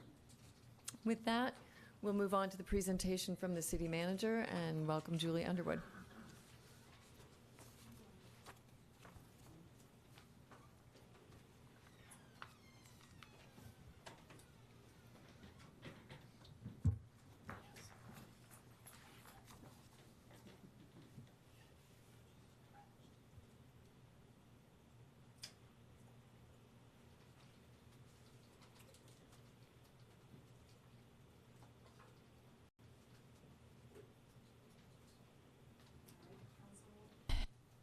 For the record, Julie Underwood, your city manager. Again, I want to state the problem really started with Initiative 747, which limited the property tax increases to 1% per year, and over time, that 1% limit on the city's largest single revenue source, property taxes at 47 41%, has really created a structural imbalance, a structural deficit, making it very difficult for the city to maintain existing service levels. You might recall, on July 10th, revised the projected 6-year forecast with the help of outside consultants, management partners, over the next 6 years from 2019 to 2024. The city is projecting a $7.4 million deficit. I want to include that the forecast really currently does not include the 1% property tax increase that you're allowed to by state law approve. Does not include the temporary utility tax increase, which will expire at the end of this year. No change in the B&O tax rate, which is currently set at 0.10%. The beautification fund is not currently combined with the general fund, but of course the council has directed staff to move in that direction, but currently it's not included. And then it also has an optimistic assumption that the voters will approve a Parks M&O levy renewal in 2024. So want to remind everyone I wanted to include this because here's what's kind of neat about this is there's been a lot of discussion and a lot of debate around the city's financial challenges. Our community is plugged in, they're engaged, they're tracking this, they really know what's going on. We convened a community advisory group, and their work began in earnest starting in January. And in fact, in January, the staff presented them with a proposed levy amount of $331. That's the amount the city staff estimated that would really cover the structural deficit. And of course, we had to demonstrate what was in our forecasts, our assumptions. We had to walk through, of course, the services, what was driving our costs, and all of the background and information. So they became really well-informed citizens. Through that process in April, they came, as you heard some of the CAG members mention during public testimony, they came to a conclusion that they did support the fact that the city really is experiencing a revenue problem and recommended a $254 levy, as well as some additional revenues that the council could actually approve councilmatically. With that, I took their recommendation and subsequently recommended to the council in June a $286 levy with, again, more or less the CAG recommendation of the other councilmatic options that you have, such as B&O, such as utility tax. So lots of variations, lots of differences. The council discussed this, got a lot more information. You hired an outside consultant to really review the city's methodology and assumptions of the forecast. And through those deliberations, you directed the staff to create an ordinance, which we have a draft ordinance, so there is still time for you to modify that and change that. That ordinance currently really provides a $300 levy ask to the community, to the voters. So bear in mind that's still roughly about a 10% difference from the original final levy amounts. You know that. You know that there is still a gap out there in the late years. And you've directed us to address that by developing a fiscal sustainability plan that would look at other efficiencies, that may look at other service delivery models and additional cost savings. And then also consider other revenues in the out years should you need those. So tonight, what you have before you is a draft ballot title. I know by state law, really, our city attorney is responsible for crafting this and submitting it to King County Elections. That's what you have before you.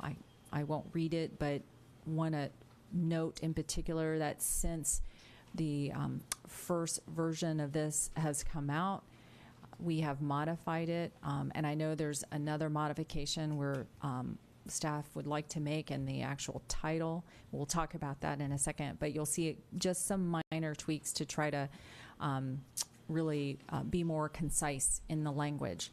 We are limited 75 words. That's correct. And City Manager Underwood, I also wanted to note that the other change is the insertion of the word annually in that very last line of the second paragraph. That should be in red and underlined to signify that it is a new additional word. Great. Thank you. Annually. And that is the 5% annually on the levy amount. Not, yeah, okay. So obviously you have the ordinance with the whereases and in your packet. So at this point, I would just turn it to you to provide us some additional feedback, and then obviously looking for a motion from the council to direct the staff to return for a second reading at next week's council meeting. Great. Thank you, City Manager Underwood. So with that, are there any questions or points of clarification? I see our city attorney ready to go. So I just wanted to add one more thing to City Manager Underwood's remarks, and that is on the ballot title, which is the part that's all caps at the top. And we do want to reorder that just to change the order of the services so that it states public safety, comma, youth, family, and senior services, comma, and parks and recreation. For consistency's sake, that's the order in which the services should be listed. Okay, great. Thank you. All right, council members, any questions for our city manager or staff? About the wording? Just clarifying the presentation that was just given.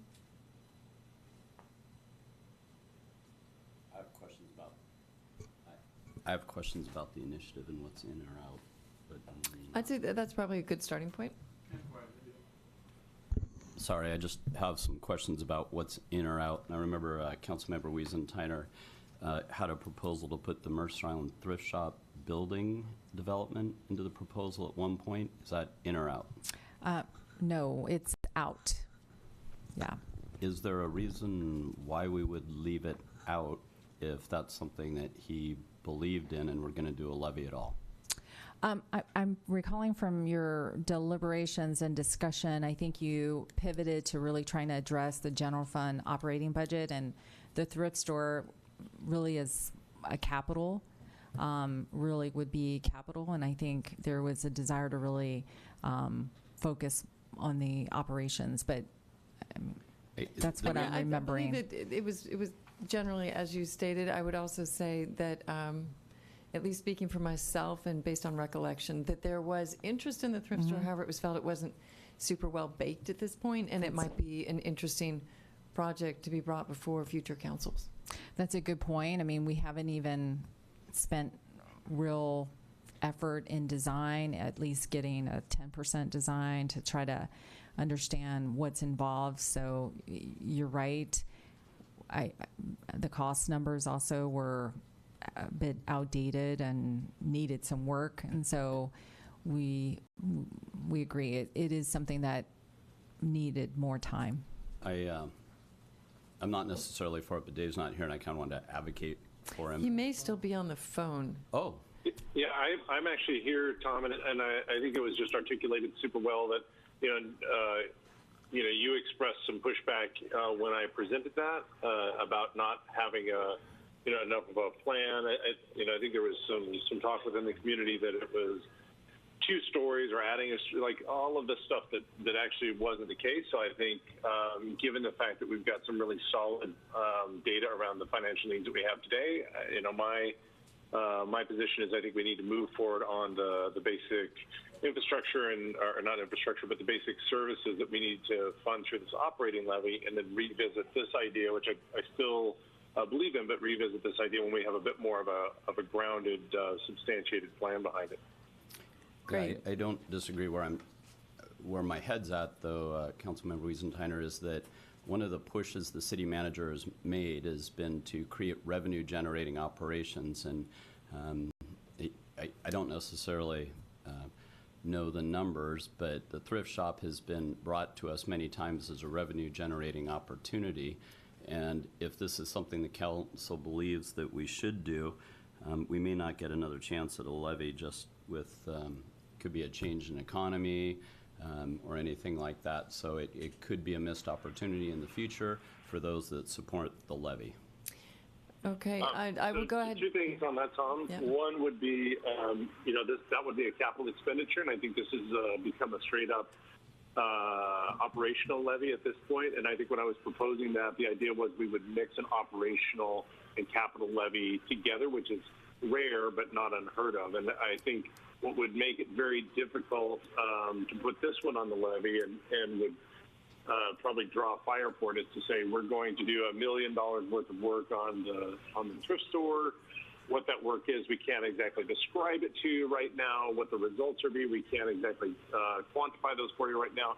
So given that, while I am super passionate about trying to get YFS in a self-sustaining position, I think this is probably not the time where we don't quite have the thoroughness of the plan or the data behind it to back it. But I appreciate you bringing it up as a topic.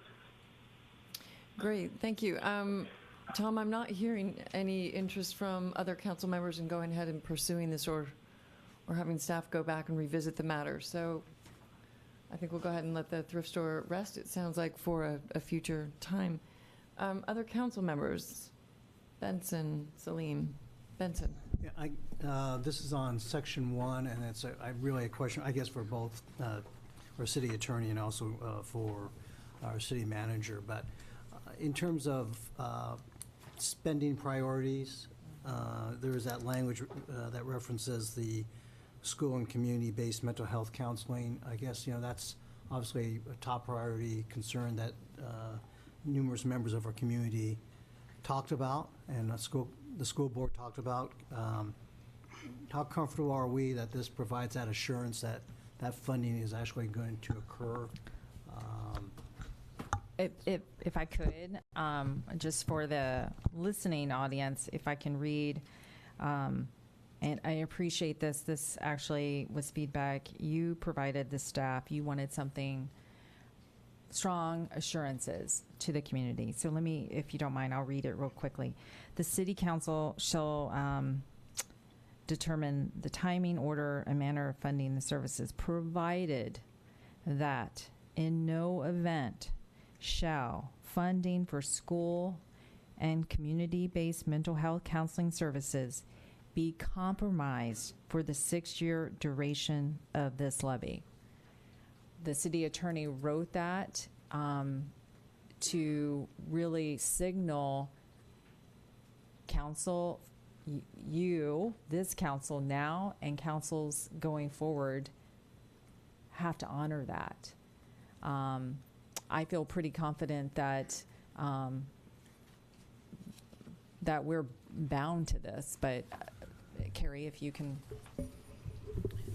Certainly. So, Councilmember Wong, based on feedback from the entire council at the last meeting last Tuesday, July 10th, what I heard the council directing for purposes of this levy is to first fund school and community-based mental health counseling services, and then the next priority would be to fund the contingency fund reserve balance to the recommended best practice level of 17%, or 2 months worth of the city's operating budget. And then, according to the outside consultant from Management Partners, Steve Toller, there probably wouldn't be any remaining levy funds, especially once we get to year 3, where we're also going to have to still identify some cuts. But there's this last sentence in section 1, and now I'm looking at AB 5457, Exhibit 1, page 8, at the top of the page. And I believe a resident during public appearances expressed some concern about this last sentence, saying the city may apply any remaining levy proceeds to other purposes as the council by ordinance and in its discretion shall determine. Now, that sentence can be removed, but that councilmanic discretion does not go away just because that's removed. That is sort of standard language and a power that the council has, whether this sentence remains in this section of the ordinance or not. But again, based on the presentation that the council heard at the last meeting on July 10th, it was the opinion of our outside consultant, Steve Toller at Management Partners, that likely there would not be any remaining surplus from this particular levy. And I believe council's intent was to set it at a rate that would be enough to try to meet these first two priorities, the funding of the school and community-based mental health counselors, fund the contingency fund balance to the 17% recommended best practice level, and then we're still going to have to, as a city, as an organization, identify cuts as part of a financial sustainability plan going forward. Yeah. I just want to clarify that because it was a pretty nuanced conversation. There's not a single dollar based on the forecast and the levy being set at $300.25 per thousand assessed that goes to the contingency fund. What the contingency fund going to 2 months does is it sucks up existing reserves. And actually in the out years, it creates a bit of a hurdle for the city manager because she has to find cost savings to achieve full funding at 17% at the exit of the sixth levy year. So either revenues have to come in stronger than expected, forecasted, or you have to find savings to achieve it. So I don't want people to confuse that this levy is funding the contingency fund in any other way than it is fully funding the operations of the city. That's what it's doing. I appreciate that clarification, and that's exactly the type of feedback that I'm hoping to get from the council so that we can revise the language of this ordinance to match the council's intent. So thank you. Okay, so I actually have a clarifying question. I'm actually trying to pull together 3 different pieces. The first one is the sentence that was initially read, quote, provided that in no event shall funding for school and community-based mental health counseling services be compromised for the 6-year duration of this levy. So asking you to hold in mind the word funding and what exactly does funding mean. And then we have an ordinance where we have struck current service levels. And then in the city manager's presentation, there was actually reference to new delivery models. Now, where I'm going with these 3 pieces is simply to say, at least my understanding of the intent provided last week was that we wanted to make sure that we could maintain the service level that we currently have for the school and community counselors. It wasn't a function of preserving an exact dollar amount in the event that there might be a better or different way to deliver the services. So can you help me understand with what's written here, referencing funding, whether or not that means dollar values and probably rate of inflation? So to try to clarify, Mayor Bertlin, what happened with the changes, and again, please note that the annually in the bottom should also be underlined and in red because that was a new word that we had to add. And because of the 75-word limit, we had to then subtract a word. And so what my intent was in terms of the meaning with the edits in the first paragraph is that they would not make any substantive difference because it says would sustain current service levels and then the word including and then it lists all the different services. My intent was to list all the services and then say at the end at current levels. So it's intended to mean substantively the same thing. So it is intended to fund those particular services at current levels. And I hope that clarifies. Well, the fund is the issue. To me, there's the delivery of the services, and secondarily is how much it costs to do it. And what I'm trying to create or is to understand is the distinction between the two, meaning what if the council and the city were able to deliver to Okay, to sustain the community counseling and school counselors at current levels, but with a lesser dollar cost. Would that be consistent with what shows up in section 1 and the sentence just read? It references funding. Because I'm after the service level. I'm not after the dollar value.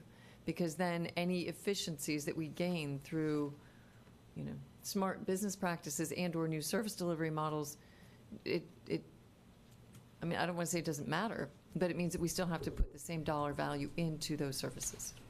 So I hear what you're saying, and if the delivery model changes in a way where it costs less to provide the same level of service, then perhaps we should rephrase section 1. And now I'm looking at page 7 of Exhibit 1 for this AB 5457. And perhaps instead of referring to funding for this, we should just emphasize that the current service levels will be maintained. That, to me, would speak more to the objective. Understood. Thank you. We can make that edit. Okay. Any other feedback from council members on that particular item? I know that's something No, it just seems reasonable. Okay. My concern when looking at this language now more carefully is I didn't like the word compromised. I wasn't quite sure what that meant. So I would, you'll probably have to draft this, Carrie. I don't know if it makes a whole lot of sense to try to do it, unless you wanted us to try to do it from the dais, I don't know. But, And Councilmember Wong, if I could get some clarification from your remark, do you not like that word because you think it would be more clear to say reduced or lowered or? Well, I was thinking in terms of the funding should be such that it should not go below what is necessary to meet the counseling service needs of the community. Or Current something to level. that. At current levels, per the way the ordinance is written. Well, Because the needs could arguably be greater than in the future than they are today, depending on how you. So we define it. might want to reword it in the positive. Well, the city shall maintain current So in an existing affirmative. levels. well, what happens if the current level of service is not adequate? If you need more Meaning the funding. demand is higher? Right, I'm just saying, what happens if the demand is higher and you need to allocate more money to that? So the level of service has changed, but is the objective to fund those, whatever the service needs are, is that the objective? My understanding was this was to fund the floor, not to fund anything above The floor. current level of service. Yeah, It's not to remember the say that- forecast had no factor for new headcount. Okay. It didn't restrict the city manager from optimizing in one area and adding headcount in another. Okay, There was but overall- there was overall no new headcount in it. Okay. Excuse me, so could I run some revised language past the council and get some feedback? So based on what I've heard tonight, the thinking is to revise that sentence to say the city council shall determine the timing, order, and manner of funding the services, provided that current service levels for school and community-based mental health counseling services will not be reduced for the 6-year duration of this levy. Does that capture the council's intent? Council, it works for me. Yeah, I think it's better. I'm okay with the language. I'm confident that Cindy and the schools will work that out where they need to. There are other areas that I have questions on this language, though. Okay, so I think it sounds like we've pretty much flushed out at least that set of questions with regard to section 1. I want to make sure. No. No, I know. Well, no, I mean just that one sentence at No, current I levels. still have questions on that sentence. For the counselors, I'm okay, but for the rest of it, I'm not. Okay. And the reason why is, how are we going to define sustained levels of service and what they are? What is the criteria that we're going to use? And the reason why I'm asking is, I was reviewing the community survey. We've had double-digit drops in, if we're going in the right direction, 11% decline, 14% increase of going in the wrong direction. Are we spending tax dollars responsibly? 18.5% drop. Are we providing the right level of service. 20% drop from 85% to 65%. This is from 2016 to 2018. So, and we've increased headcount by like 30 heads, somewhere between 20 and 30 heads. So if we're declining in the level of service over the golden years, over the last 2 years, how are we going to define that we are sustaining the levels of service if this levy goes through?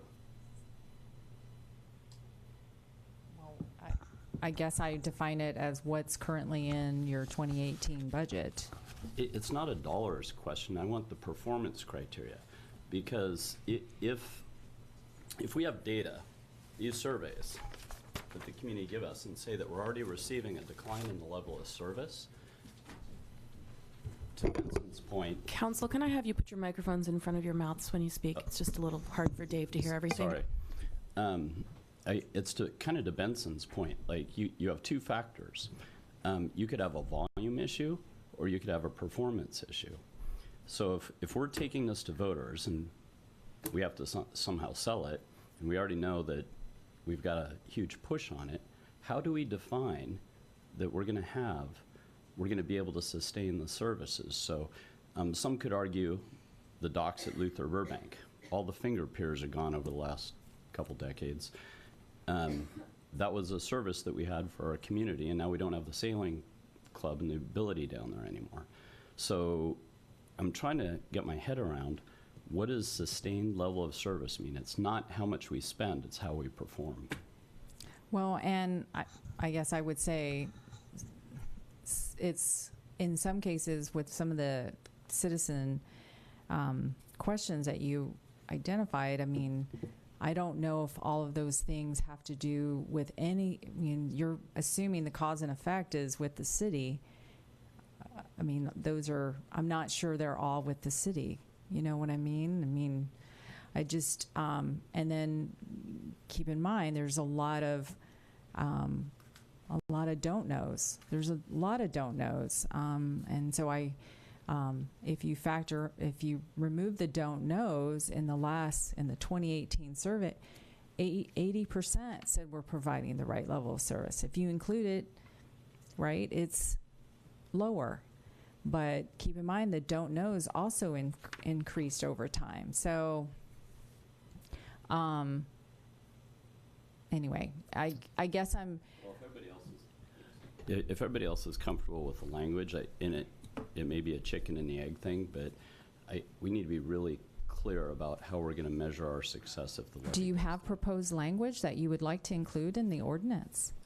With 75 words, I think we'd be remiss. Well, I'm saying the ordinance. Yeah. Within the ordinance itself, we're endless options. We can, I might actually, but on the fly right now, I don't think. If you want to email that to Carrie and I, I can do that. We can include that for next week for council's consideration. Yeah. Okay. I think if I were just to chime in, because I don't want to speak on your behalf, but I know some of the questions that have come up over the months is regarding what is the SLA? What is the SLA for the fire department? What is the SLA for perhaps counseling services? And how does the city articulate that? Does it talk about the number of, I think it's Chief Holmes, the number of boots on the street or cars on the roads or whatever it is? While I think that's important, because the principle being to make sure that the community understands what it's paying for, equally there's that piece in there where we're trying to look at how to be smarter about what we do. So the extent to which we articulate an SLA, I would borrow perhaps some of your words, which is outcome-based versus pure numbers. So I would take an example a couple years ago when we changed the police officers, I believe, to 12-hour shifts. We actually got incrementally more police resource out there. Is that what we want, or do we, are we looking at the dollars that we spent on police? Are we looking at the hours that they were available for community policing? Are we looking at the number of hours they were behind a steering wheel? So I think this is a super important topic. The extent to which it gets embodied into an ordinance, I would just hope that we don't limit future councils and staff from being innovative based on the way we do things today. if that makes sense. Okay. So I jumped the gun on thinking that we were good with that particular paragraph. It sounds like, Benson, you've got... I just want to go back to what the city attorney discussed about the last sentence of section Right. 1. I mean, if it's not necessary, why have it?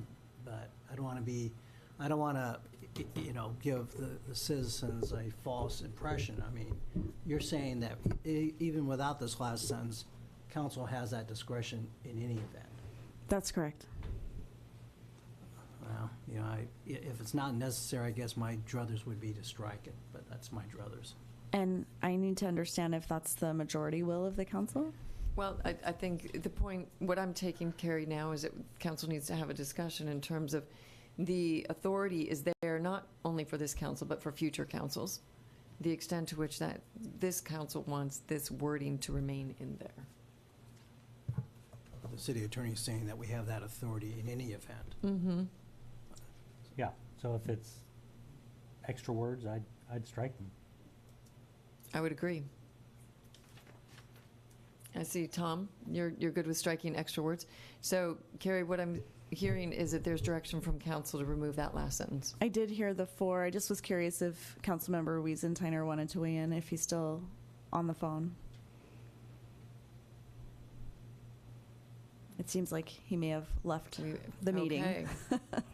No, I'm here. It's just hard to hear the last part of the question. Okay, Dave, we are looking at section 1 of the ordinance. The last sentence reads, "The city may apply any remaining levy proceeds to other purposes as the council, by ordinance and in its discretion, shall determine." The question is whether or not to strike that sentence. Our city attorney says that we have, and future councils will have that authority, irrespective of whether or not it's in the ordinance. I want to clarify, too, that as long as it's consistent with the purpose of the ordinance. So the purpose, again, is specified for public safety, for youth and family and senior services, and for parks and recreation. So it does need to be within that general umbrella of services. It can't be for something completely Some new outside. thing, yeah. Okay. So, Dave, right now we have Tom, Benson, Salim, and myself comfortable with striking that sentence with the principle of fewer words is better, particularly if those words don't add any particular meaning or change council's authority. The question. Yeah, that's fine with me. I mean, unless we're sort of saying that we're tying our own hands for the duration of this council's sort of 18-month term, but I don't see how it wouldn't even be, enacted until most of this is underway. Okay. Julie, are you comfortable with that? Carrie? Yes, I appreciate the clarity. It's a good Okay. change. Tom? Yeah, just another clarifying question on the sentence about sustaining services. I used the example of the Luther Burbank docks, and this year we lost the sailing program down there. Will that come back next year with this levy? Well, the staff is looking at adding that program, but they have to find a way to fund it outside of this levy. So the services that we had up until this year will not necessarily sustain the programs that have been in place historically. I would, if I could interject, I would also encourage us not to get to the level of a single program that any department adds. It could be a function of demand. It could be a function of having the skilled resources. I would suggest, to your point regarding what that service level or the SLA is, that we come up with some smart way in terms of number of people reached or hours of instruction for recreation programs, rather than get down to that level of whether or not it's sailing or it's an arts and crafts or whether it's in music or anything else. I think that would perhaps not serve our city staff and our community well, particularly given 6 years of this Yeah, levy. I kind of understand, but where I'm going is kind of where, when Salim Neese made this tax proposal, or Deputy Mayor Neese, part of it was really around what's very important to me, and it's protecting the programs that make Mercer Island unique and special. And that is one of the programs that was always full.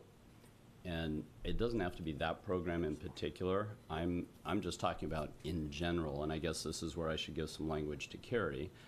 Although I'm not for the levy, if this levy goes through, I want to make sure that the reasons why Deputy Mayor Neese made this proposal will be cared for, because I'm not certain that we'll be able to come back for a second choice. So even putting the piers back in, I think they're looking at asking for another $350,000 to put the docks back in at Luther. My head goes to, should that be included or not? So I'm trying to figure out what is in and out so that I can, for those that ask me the questions in an objective way, I can respond to what's in and out versus where I have my own personal opinion on why it's not a good idea. Salim? So I remember the sailing program, and it wasn't a program of the city.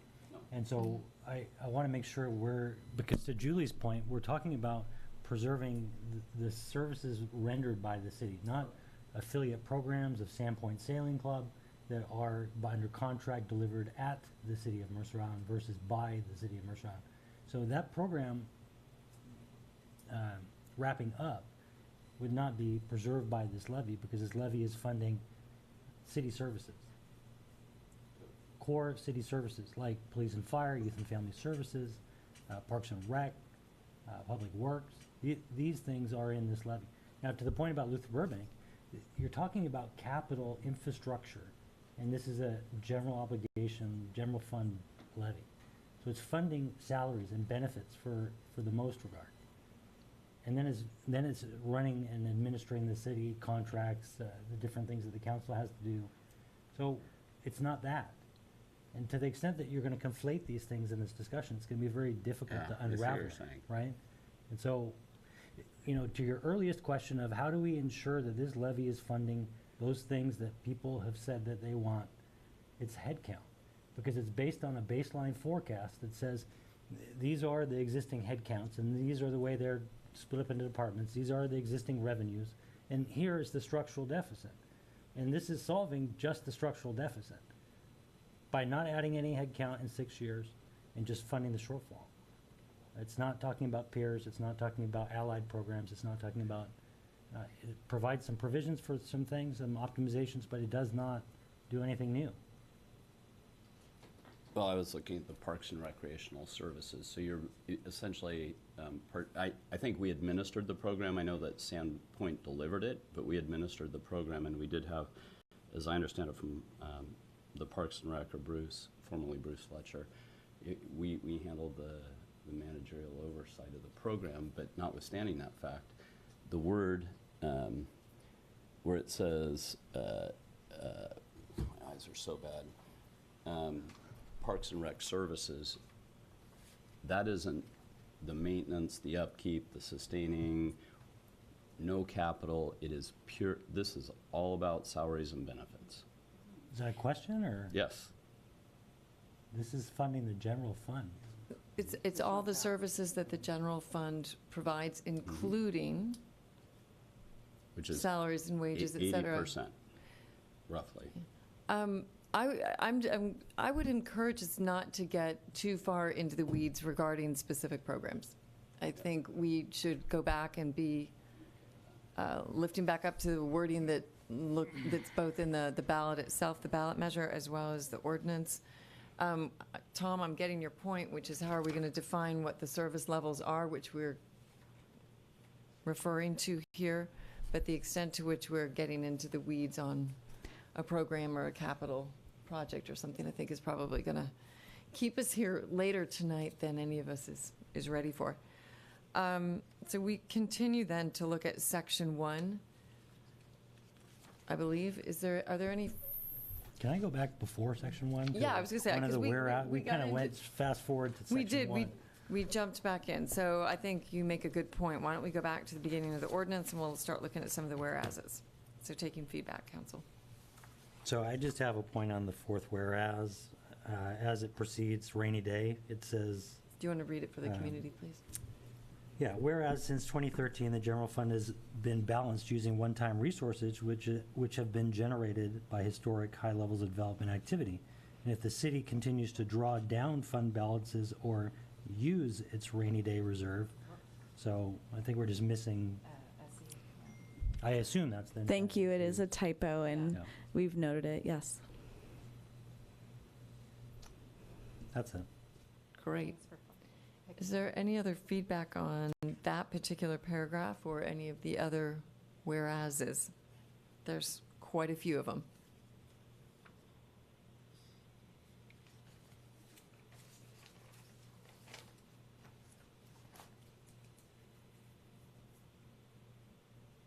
That was the only one I have. I know that when we work our way through the whereases, we eventually get to the levy rate, the 1.25, and I know there was public comment about updating the rate and revising the ratio per thousand. I do think, and I'm not going to try and answer the question, but I have a little bit of tax experience. I think that assessment ratio, because we're talking about taxes collected in 2019, is dealing with AV year 2017. Right, and so even though it feels like a long ago assessed value, if you're going to collect the taxes in 19, you'd have to use that ratio to be correct, because the taxes in 19 will be based back a couple years prior. It's just the way it's the way that it lags. It's like a 3-year cycle of you get your notice in the mail, you have time to fight your notice and have a change in your proposed value, get a final settled value, and then eventually you get a tax bill, and then you get time to pay it. That all takes time. And so it uses a long ago ratio. So I won't pretend to know that that's the correct one, but I think it probably is.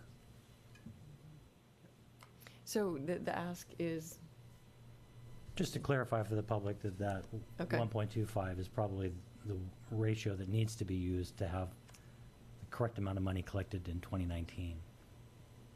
so we need to anchor everything on the same. Carrie's looking a little blank, but I think Chip probably could clarify it. I'm only looking at you like that because I can't definitively state whether taxes collected in 2019 are based on 2017 assessed valuation or 2018. Yeah.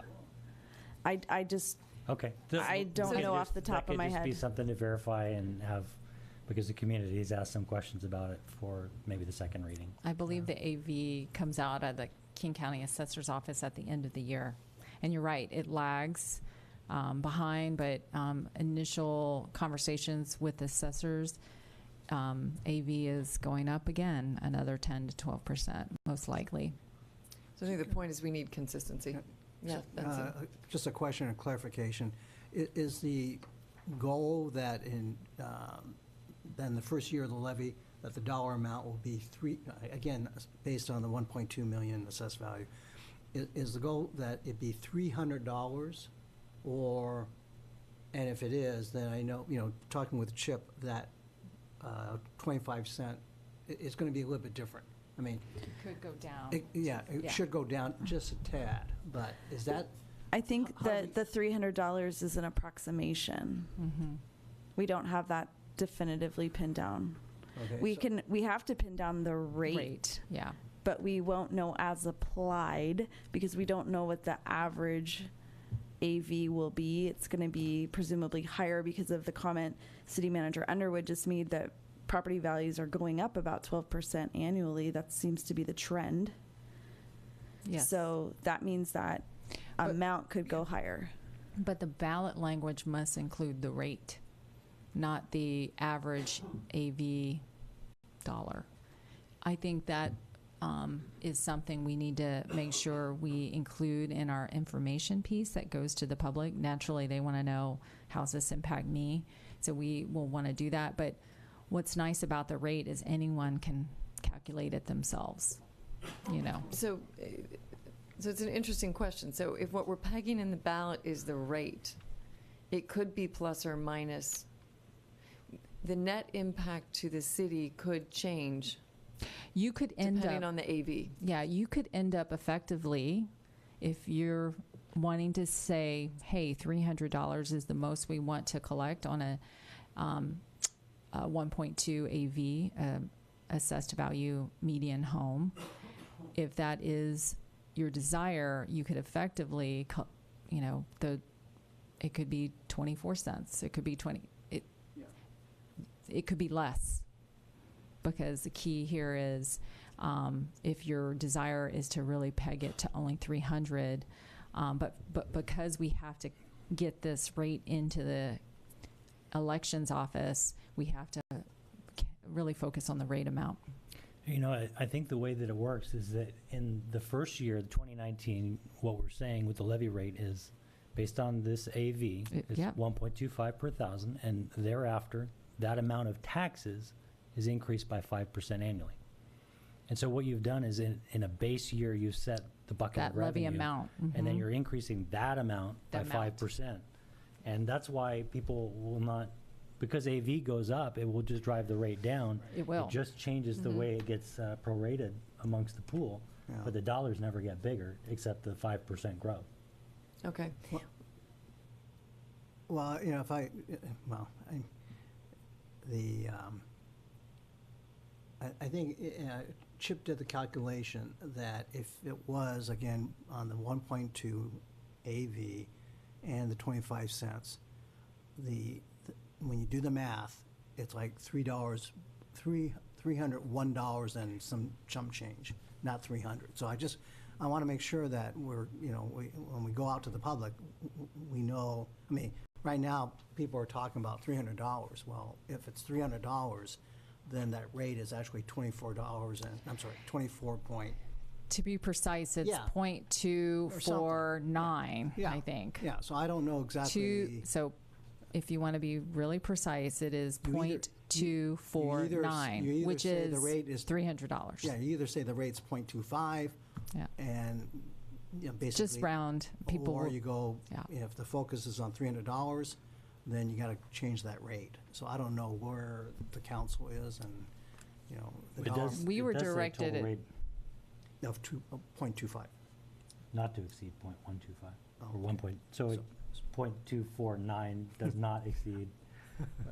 So, Yeah. so, I mean, the point is whether or not, do you go out and represent, it's $300, you know, for the first year. That's the direction the staff got last week. Okay. That's what I heard. And also understand that, again, that's based on the average assessed valuation of being 1.2, which is going up, right? And so we're discussing it in terms of an approximation at this moment, but the rate we're speaking about with specificity at 1.25 per 1,000 AV. Can you clarify some additional wording around that then? Because it said this proposition increases the city's regular property tax by up to. And then it gives the amount of assessed value to a total maximum rate of 1.25. It somehow implies that there's the opportunity for it to go lower. Is that because of the increase, the average increase in assessed value? Yes. Okay. You nailed it. You're really saying you're willing to lift the lid only by 25 cents. And That's it. No more. It can be less, but that's your lid. And we're generally assuming that nobody's assessed value is going to go down in the No. coming years. Okay. Well, it happened Again, once, but it doesn't matter. Once the baseline is established, all you're doing is collecting a predefined amount of money. projecting off that And base. AV can do whatever it He's wants. right, yeah. And the rate Yeah. will do whatever it wants. The only thing that really has an impact is if my house goes up 40% in value and yours doesn't, I'll pay more than you will. That's the only, it changes the apportionment of the tax Okay. among the islanders, but the amount of dollars is set. Gotcha. Yeah. Tom? This is a different topic, but I want. I was just ask, are we clear on this one then? I thought so. Okay. Tom? Carrie, you're clear. You had the. I wondered if council felt satisfied with the whereas recitals as drafted currently. I'm hearing yes. Thank you. Salim or Deputy Mayor Neese, can you? I didn't track with you, and I want to make sure I understand it. The consultant suggested that we go from 10% reserves to 17%, but this levy does not cover that. Is that what you were saying earlier? So if you go back to the forecast and you look at the annual growing deficit, the Yeah. structural imbalance, and what drives that deficit, nowhere in there is an increase of the contingency fund. No. It is strictly salaries, benefits, cost of delivery of services. Correct. And so when I say this levy does not fund that, there's no dollar being asked for to put into the contingency fund.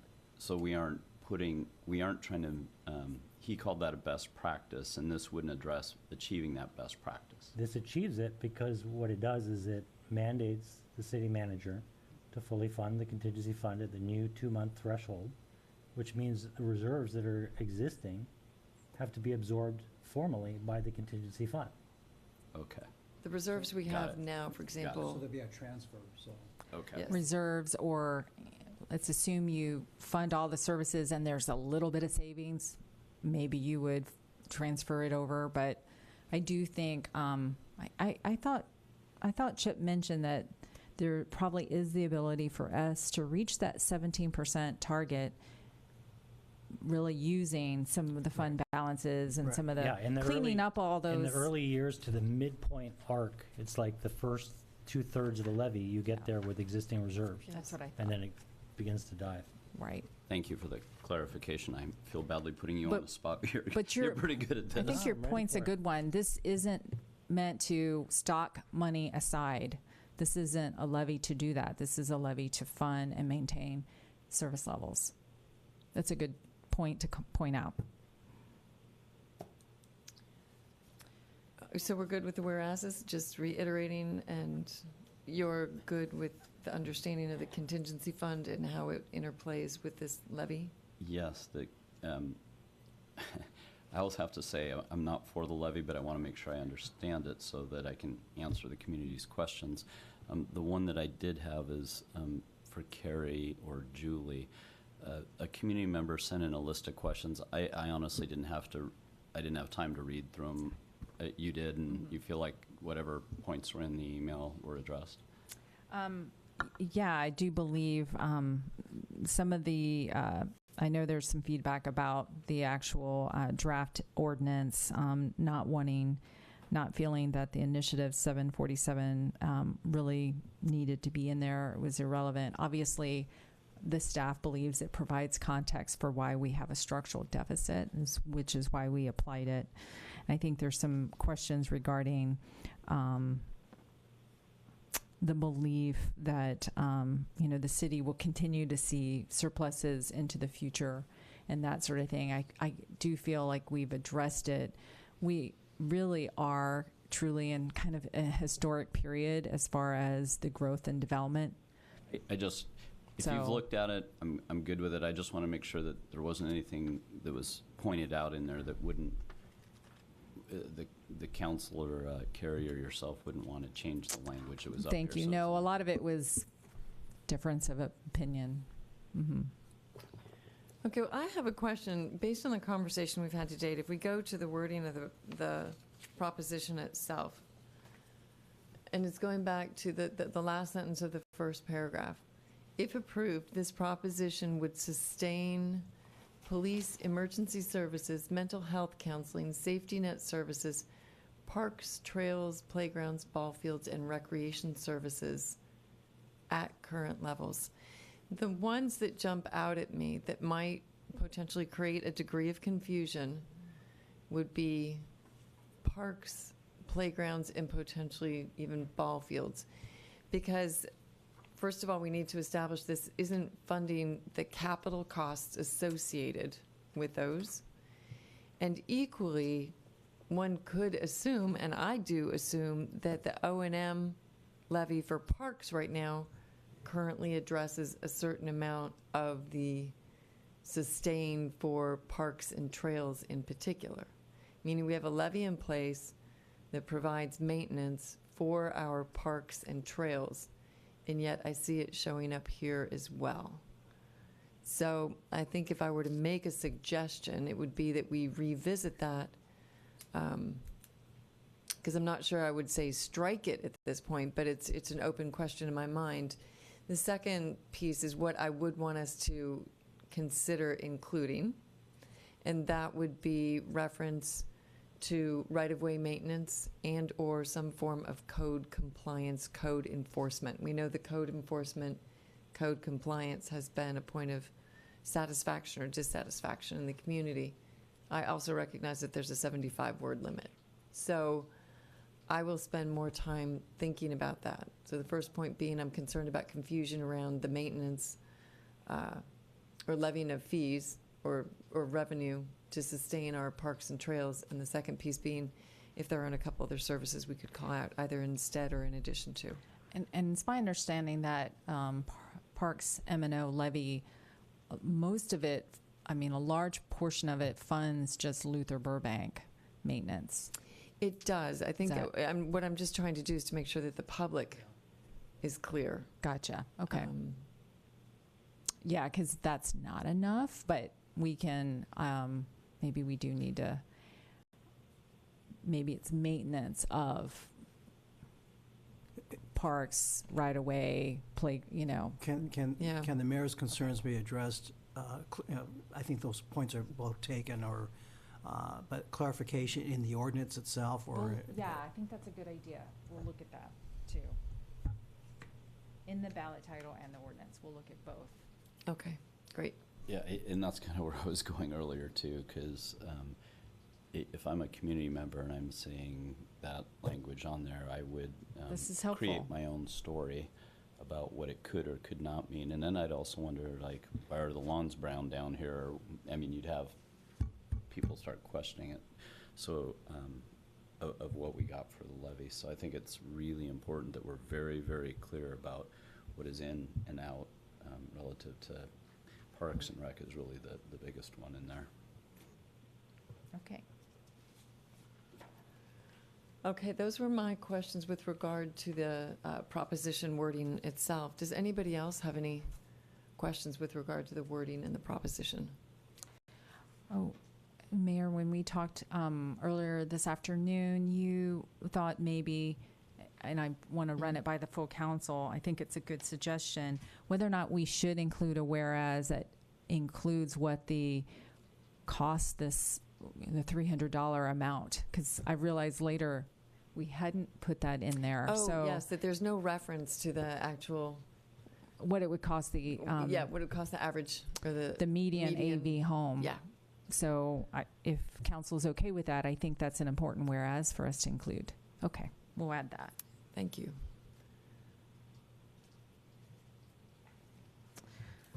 Okay. So we've gone through the whereases, we've gone through the ballot language itself. We have focused in particular on section 1. Council, Dave, if you're still on the line, did you have anything that you wanted to bring up or add? No, I don't, not in this section. I do have a question in the next section. Council, should we move on to the next section? Section 2? Okay, Dave? Go ahead and let me catch up to you a little bit. Okay. All right, so if we're on section 2, Council, are there any other comments or questions?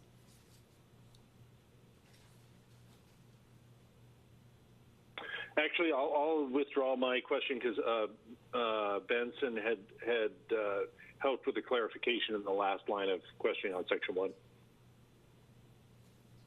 what about? Okay. Yeah, Benson? Hey, Carrie, on the last line or last sentence, I guess, of section 2. We need to add the reference to annually in Yes. reference to the 5%. So noted. Thank you. Okay. Why'd I even ask? I know you had it. Okay, thank you. No, it's It's good. the lawyer mind meld. It's good to state it out loud so the public and everyone is clear. Thank you. Thank you. Not that we couldn't come back, but it sounds like we've all taken a look at section 2 and are comfortable with that one change. Section 3, city manager and city attorney are authorized to make minor adjustments to the wording of such propositions. ... Seems fairly reasonable and administrative to me. I'm guessing it's kind of boilerplate. Okay, great. Section 4, local voters pamphlet authorized. I think we'll be coming back and having the conversation about the pro and the con committees once we get through the ordinance itself. So if you have questions there, maybe we can hold those. Any other council feedback on section 4? Okay, section 5, severability. I'm going to look at Carrie, and she's going to tell us that this is standard boilerplate. Okay. It is, but it is also adopting your whereas recitals as findings of fact in support of the ordinance. Okay, and then section 6 is pretty administrative.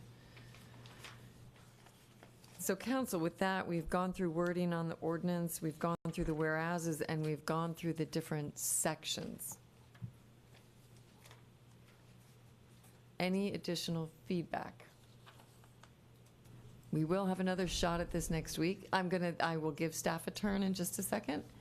So it sounds like council is good for this. Tom? Julie said something earlier, and this goes way back to the key assumptions.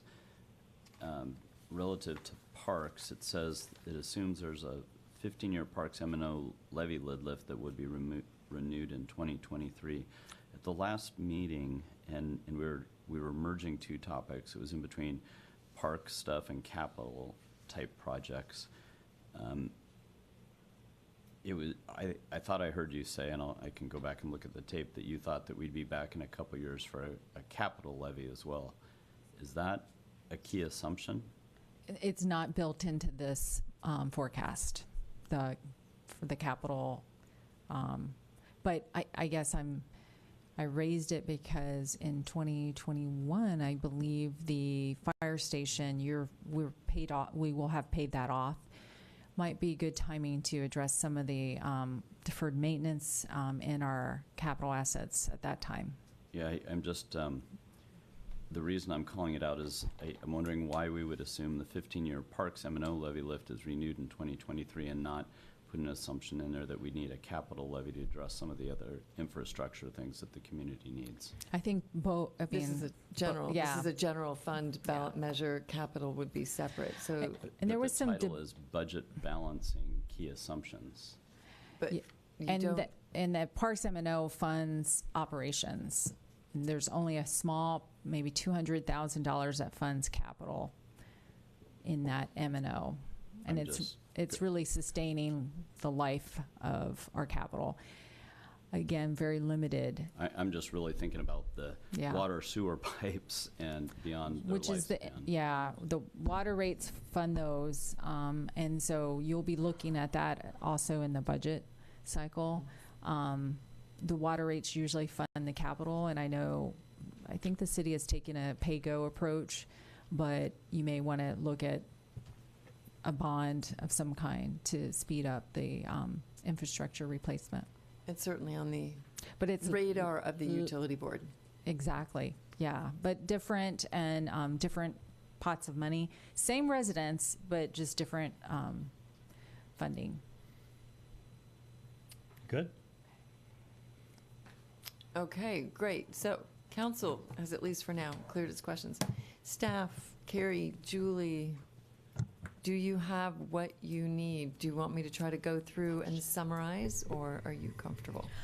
I'm comfortable with the direction received tonight. I'll remind the council there's a motion to advance this for second reading at your next meeting, and then also just wanted to remind the council of some upcoming deadlines. So by August 7th, we have to have our final ordinance submitted to the Director of King County Elections, and by the 10th of August, I have to have prepared the explanatory statement.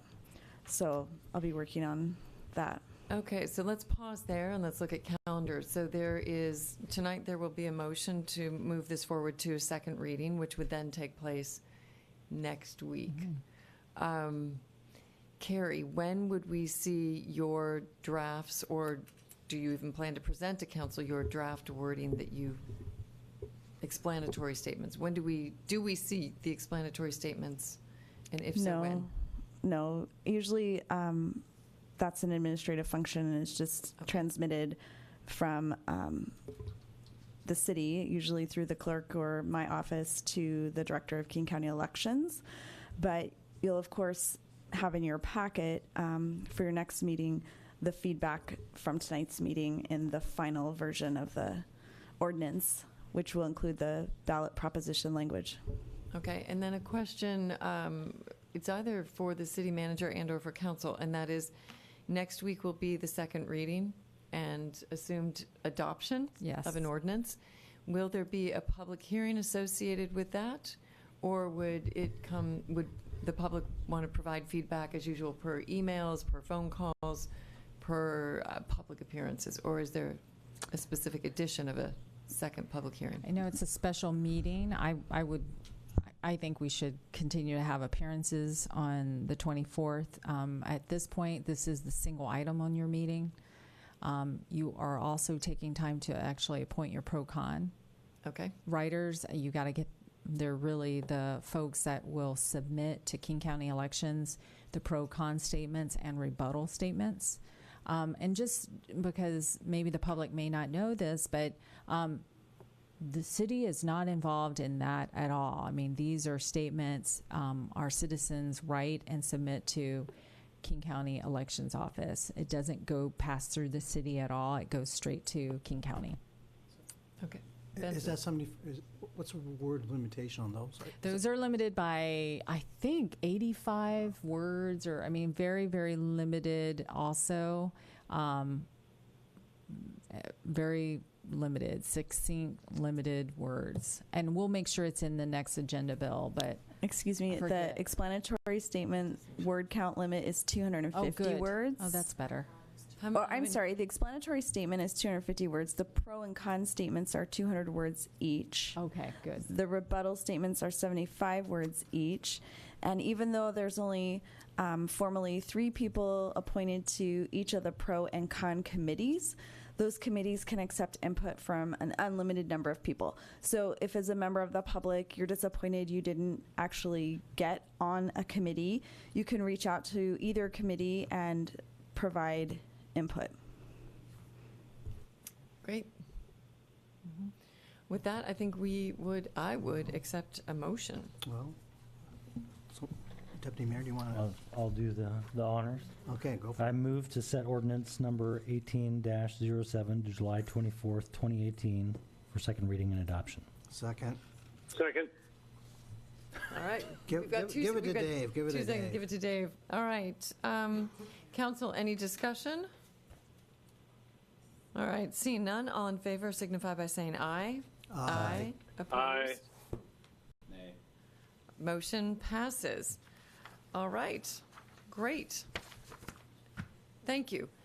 Folded into that conversation and into the dates and clarification provided by Carrie, we did cover the pro and con process.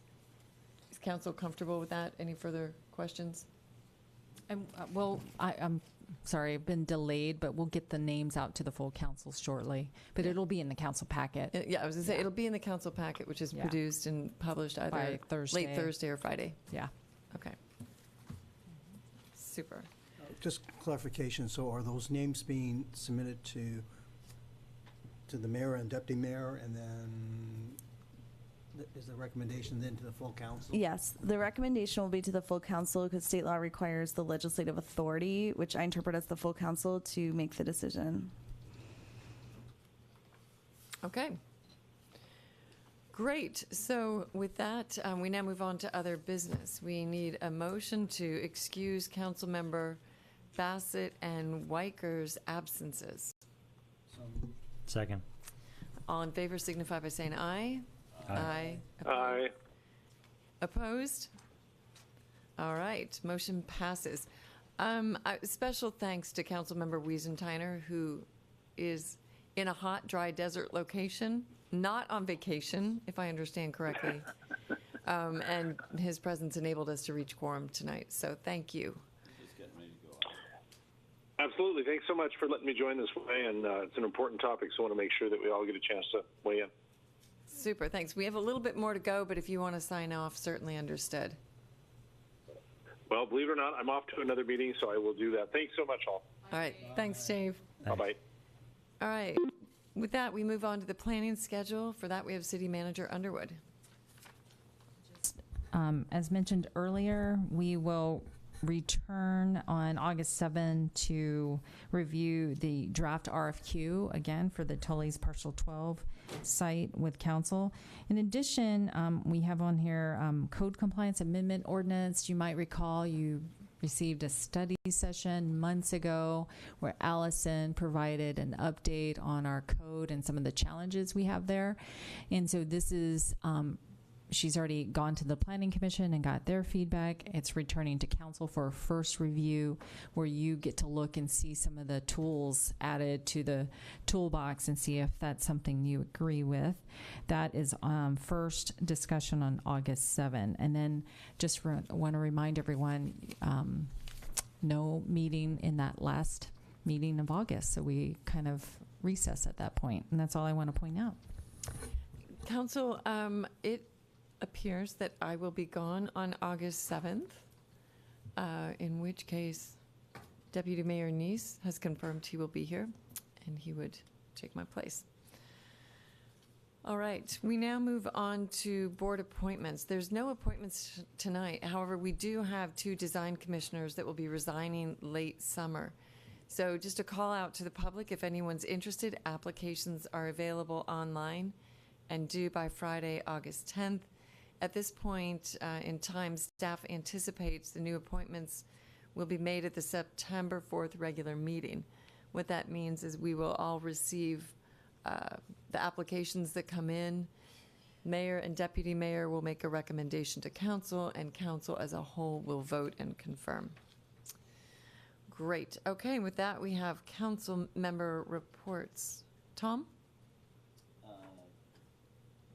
No, I do want to just acknowledge the summer celebration activity. My family hit every single activity, from the car show to the fireworks on the water to spending time at Luther.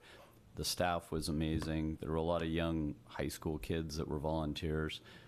I still want to buy those shirts, the pineapples and island time or whatever it is, but it was very, very hot, and everybody did an amazing job, so thank you. Ditto. Benson. I have a few things. I attended the Public Issues Committee meeting this past week, and just a couple of things I'll just note.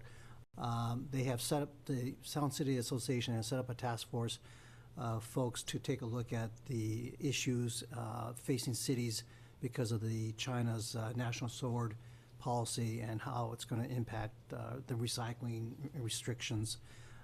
So this task force is coming up with ideas that they'll share with the cities. I think, frankly, from what I've heard, the initial focus will be on public education, of course. One thing that was encouraging is that they mentioned a consultant that cities should talk to, and apparently we are already talking with if I can remember the name, Epicenter Services. And they, the folks at SEA simply mentioned that they have developed this model that will help cities in trying to, in their negotiations with haulers, in terms of trying to allocate the risk between haulers and the city. So that's encouraging that we apparently have picked a consultant that is highly thought of there. The other thing I just want to point out, and I apologize because in my email I had the wrong date. Deputy Mayor pointed that out quickly. On August 1, not August 4, but on August 1, there's going to be a cybersecurity seminar, a forum on the island here at the community center. It's really for elected officials and city staff. And the only reason why I mention this, if anybody can attend, I'm not going to be in town, but it's in the afternoon, late afternoon, I think 4:30 or so. But Michael Kaiser, our own Michael Kaiser, is one of the panelists. So kudos to him. And then lastly, the community had an opportunity to celebrate a very special citizen resident of Mercer Island, and that was Myra Lupton's 90th birthday. So happy birthday to Myra. Great, thank you. Salim? No reports. I will be at the cyber security meeting. Yes, a tremendous happy birthday to Myra Lupton. It was a wonderful event, lots of great people showing up to celebrate. I was at the ETP meeting on Friday. It was very interesting. We got an update on 405 and BRT plans. And when you overlay that work with what's going on with light rail per se, it actually gets to be kind of exciting in terms of the number of options that are being developed out there in the region. The other project that I think is kind of interesting is that there is a proposal to be running a ferry from down in Renton up to potentially Kenmore and then to South Lake Union. And our own King County representative, or sorry, deputy executive Fred Jarrett is involved in it in conversations, and there's everything and no detail there for me anyway, just because I haven't studied it, but I think it's fascinating to see that there's commercial interest in putting a ferry on Lake Washington as a means of starting to move people around. So we could get Roanoke Island, the Roanoke Landing all redeveloped. Yeah, Tom. There was a public speaker at the last meeting that I followed up with Julian, and anybody that watches these meetings will probably be curious. The city did not give permission for the Republic Refuse Services to start driving through neighborhoods at 6 a.m. So she followed up on that. That was a myth. And then secondly, the e-bikes are all over the island lately, and I had 3 10 to 14-year-olds riding them through our neighborhood with their parents chasing them last night. And it got me thinking that sometimes they aren't going to be left in the right places, but we're going to be left to pick them up. So we might want to look at an impound fee for the electric bikes when they aren't relocated to their proper stations. Because but daily, the services that daily they rebalance them. I think that's only the ones that we're doing on the island, not the ones that make it to the island. What I understood is that they would be addressing all bikes that land on the island. Yeah, they know where every single one of their bikes is. Yeah. So if it's one that's not supposed to be here, they come get it, take it off the island. It's not part of the daily rebalancing, though. Mm-hmm. Really? Yep. Yeah. Then they must be coming back every day. Thank you. Okay, great. Council, unless there's anything else, the meeting's now adjourned.